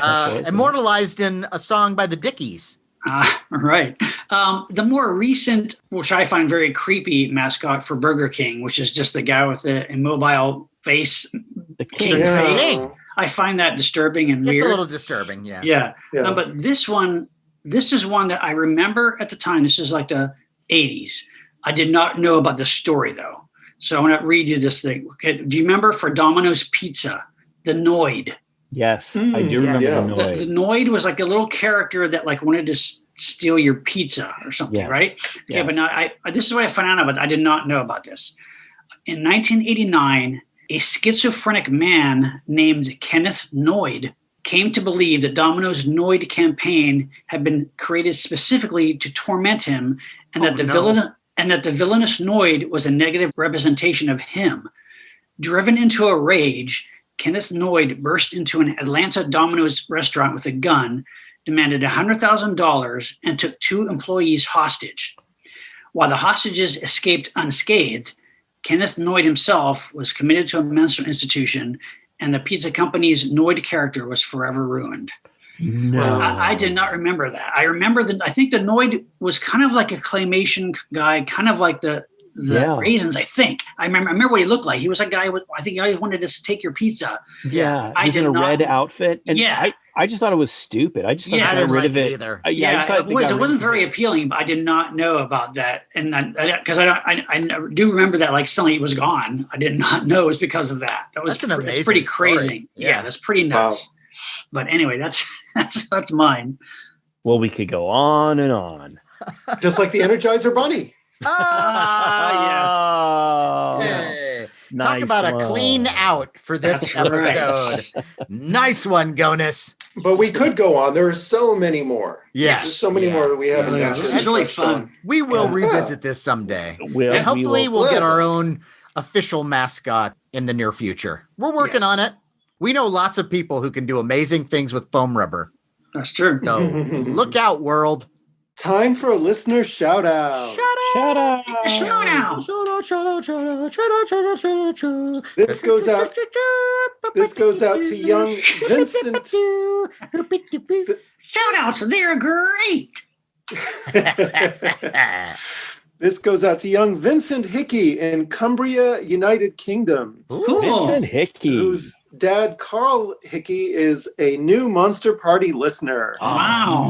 Nice. Carl is raising his son in the wonderful tradition of kaiju movies and looking forward to bringing him on their first trip to Japan together. Oh. So we've been giving him some pointers. And Carl, we appreciate you being a new listener. And Vincent, we appreciate you being a young kaiju fan. That's right. Also want to give a shout out to Krista Norris from Rancho Cucamonga, California, who's now the proud owner of a Monster Party t-shirt. Krista, all right. Krista, thank you so much for your support. Enjoy that t-shirt. It glows in the dark with our Monster Party logo. But it's not going to glow as much as you. T-shirts and caps are still available on our eBay store, which is Monster Party Store. Get them while we still have them in stock in different sizes, and the shipping is free. Cool. Shipping is free? Yeah. Yeah. I don't know how much longer that's going to happen, but for now, it is free. And if you are a member of Patreon, all you have to do is join Patreon, and you will get, with your order, some free gifts provided to us by Biff Bang Pow Toys and Jason Lindsay. And we'll throw in some nice treasures in your box there. And so, you get the t-shirt, you get your merch, but you get a little something extra. And to join Patreon, all you got to do is just go to patreon.com. It's $5 a month to be part of Patreon. $5, nothing. It's nothing. And what do you get? Oh my goodness. You get bonus audio. You get these perks with your merch, and you get things like we just put up, some wonderful home movies of our collections and other nice video oddities that we're going to throw in there. So we're going to have more of this kind of stuff coming over the next few months. So it's a great time to join Patreon. But before we move on, I have to give a shout out to a very special listener. He's a Patreon member, and what a terrific guy. It's Hans Schroeder, a.k.a. Necrodamus. Necrodamus. Right. We like to think of him as Necrodamus. And what Hans did, he sent us a box of treasures. Oh, he did. Some lovely presents. And, we love presents from our fans. We're not going to lie to you. We do. And he sent this lovely note that says, "Dear Monster Party, Happy Halloween. I wanted to take a moment this spooky season to express my gratitude for you fellas and all the entertainment and joy you've provided me since I started listening back in 2015. Wow. Term listener. That's awesome. The type that we like. And so he gave us some beautiful stuff. He gave us some movies, and he said, I hope these movies bring you the same level of happiness that your show brings me. Happy Halloween, Necrodamus, with 3 pentagrams. Nice. That's awesome. That's a high rating right there. That's right. We're going to work to get 4. right. But so what I got a great Blu-ray of the Ken Russell film The Devils. Yeah, one of my favorite movies. It's what I play around the holidays instead of It's a Wonderful Life. Right. And I'm such a big Star Wars fan. He gave me a Star Wars DVD. Thank you so much. Nice. I love this thing. Thank you. And I'm a huge Godfather fan, and he gifted me an amazing Godfather Blu-ray, which I'm ecstatic about. So thank you. Thank you so much. And I got 2 Blu-rays, 2 of Peter Jackson's early crazy, insane movies, Brain Dead and Bad Taste, the uncut versions. Fantastic. Brain Dead, also known as Dead Alive. That's right. Yes, that's what I know it as. And look, I just want to say thank you because you actually went out of your way to give each one of us a you really gift. put some thought into this. About it. Yeah. It's not like someone giving just like 2 things. Hey, 4 guys split it. No, you gave us something for each one of us. Really appreciate it. And to prove how much he was thinking of us, he also sent me a punk cassette, audio cassette. That's how punk he knows I am. That's awesome. Of a band out of tape.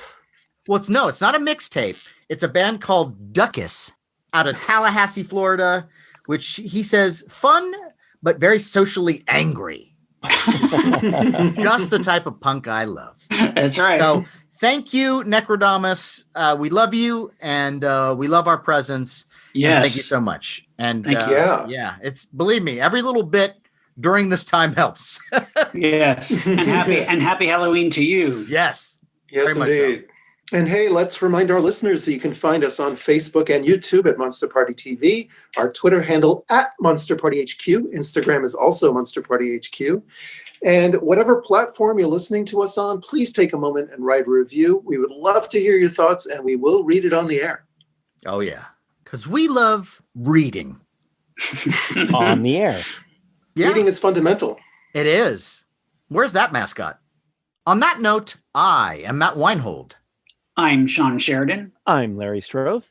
And I'm James Gonis. Keep America strong. Listen to Monster Party. It's magically delicious. It stays crunchy even in milk. It's finger licking good. I'm cuckoo for Monster Party. Cuckoo for Monster Party. God, I hate him.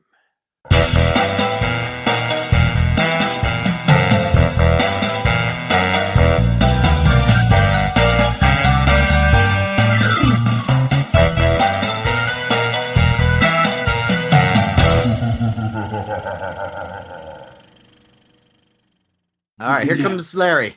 Right. Here comes Larry. Here comes Larry. He's joining. He's doing his join thing. Up there. Wow. Oh, there he is. Ooh, what is that? Hey, bud. Where's that little area? You're in a different area. No, you in a closet? Are you in a utility closet? you look like it. Yeah. You're like the guy from Office Space. You just keep getting moved to different areas. Why don't you go ahead and move into the closets? Yeah, we're gonna have to ask you. We're gonna have to ask you to move. You've seen that movie, right, Larry? That'd be great. That'd be great. That'd be great. Mike Judge, right? Yeah. Mike Judge, who also did Idiocracy. Yeah, right. Mm-hmm.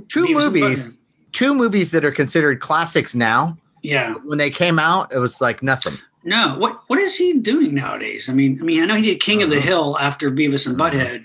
Yeah, which was not the funniest.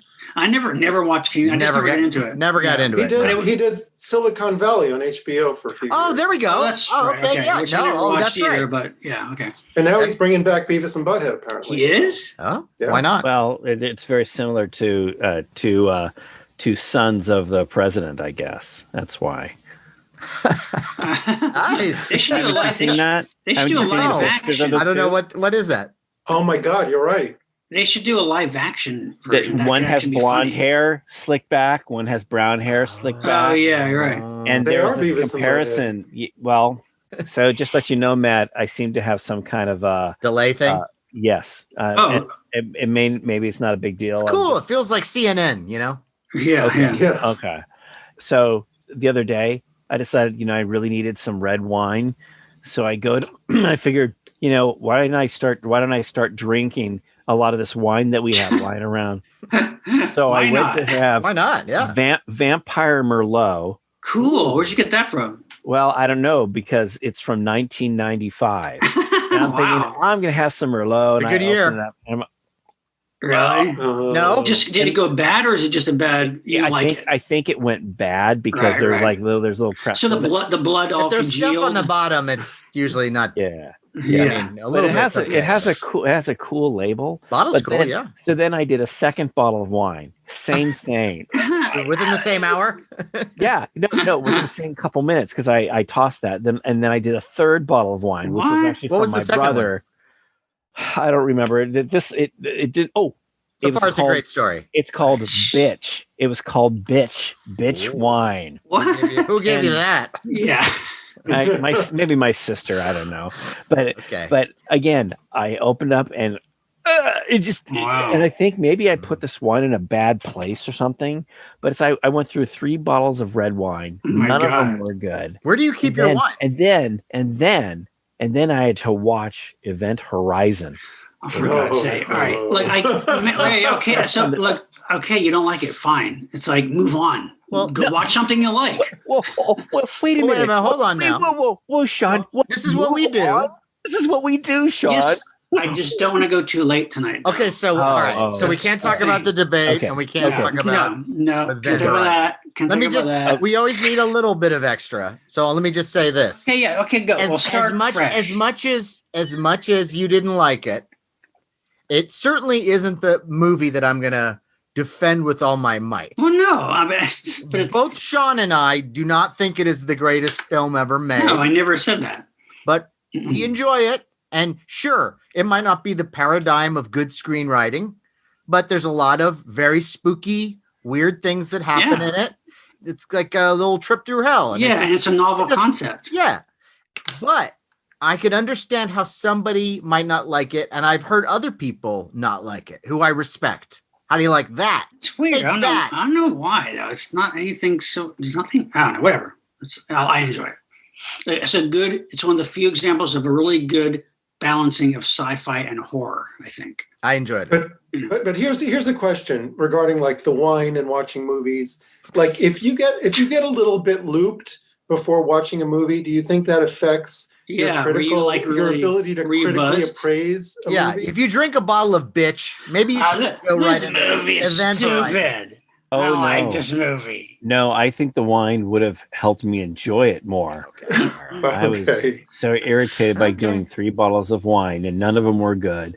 And so then I had a blood red orange, a Mike's, hard lemonade, blood red orange, which is alcoholic. And I had that. And I was just through the whole film. This is horrible. Well, it sounds like you're already in a very bad mood then, if you did this right before the wine thing. So that's probably had something to do with it. No. You went through, instead of hell in space, it was hell in wine. Yeah. Hell in a winery. I'm sorry, Sean. It's the wrong cheese. I actually expected from you, Sean, to say, "Oh, you're right, Larry. It's got this problem." The last thing I expected was for you and Matt to go. But we've talked about, Larry. I thought you listened to all our podcasts like 20 times in a row. I do. I've talked about Event Horizon on the spaceships episode. I remember. Yeah. Oh. Yeah. So listen to that. Talks Take about that, bitch. Remember the shape of the spaceship, which is kind of like a crucifix? No, it's not coincidental. So yeah, I talked about that movie on spaceships with Mark Pitta. Yeah. Wow. So Supernatural. So you kept looking for aliens. Supernatural. Yeah. Well, I don't listen to the shows 20 times, Sean. Oh, okay. I probably listen to them more than you, though. Yeah. Yes. Probably. This is already tense. I don't know. Yeah. How many mascots do you have, by the way? How many mascots do you have? Hey, it's not a contest. Hey. Oh, yeah, but I have spacing. Yeah, see, I have bullet points. I don't need the fucking paragraphs written out, dude. Mine's on my screen, so I don't know. You guys have personal stories about these mascots? Yeah, every single one. Sure. Every single one. I remember where I was when Boss Moss got shot. Yeah, I remember the day when Quake was discontinued. Okay, that was a harrowing moment. Yeah. Wow. So it's funny how that happened, but we'll talk about that on the show. So how many mascots do you guys have? No. Hey, why are we counting? I didn't count them. Is that what you do before? Like, yeah. How about we just do the show and then we can get as many done as we can? Because I have a There's some that I would rather talk about than others. So why do you have to concentrate on those? So it's like, let's say you have 20. Then I go, oh, okay. But wait a minute. Well, can we discuss the format of this? Because I don't want this to be another like, okay, Larry, what's yours? No, let's just make this free form and fun. Let's wing it. And Larry, I have about 40 on my list. I have 107. I don't expect to get to every single one, but I'm prepared. Yeah, I have ones from Finland. I have a New Guinea one that I think you're going to enjoy. One from Guam. Guam. Oh, there's a lot of great mascots from Guam. Mr. Guam, by the way, is. Yeah. I figured you would like that, Larry. Mr. Guam. No, it's a cereal called Guamos. Have you ever had Event Horizons? Oh, yeah, there was a tie-in cereal. It was good. Hell in milk. The mascot was the little Sam Neill with no eyes. I can't see it, but I sure can taste it. Yeah. Event Horizons. That's great. Okay, now you've checked out, Larry. Okay.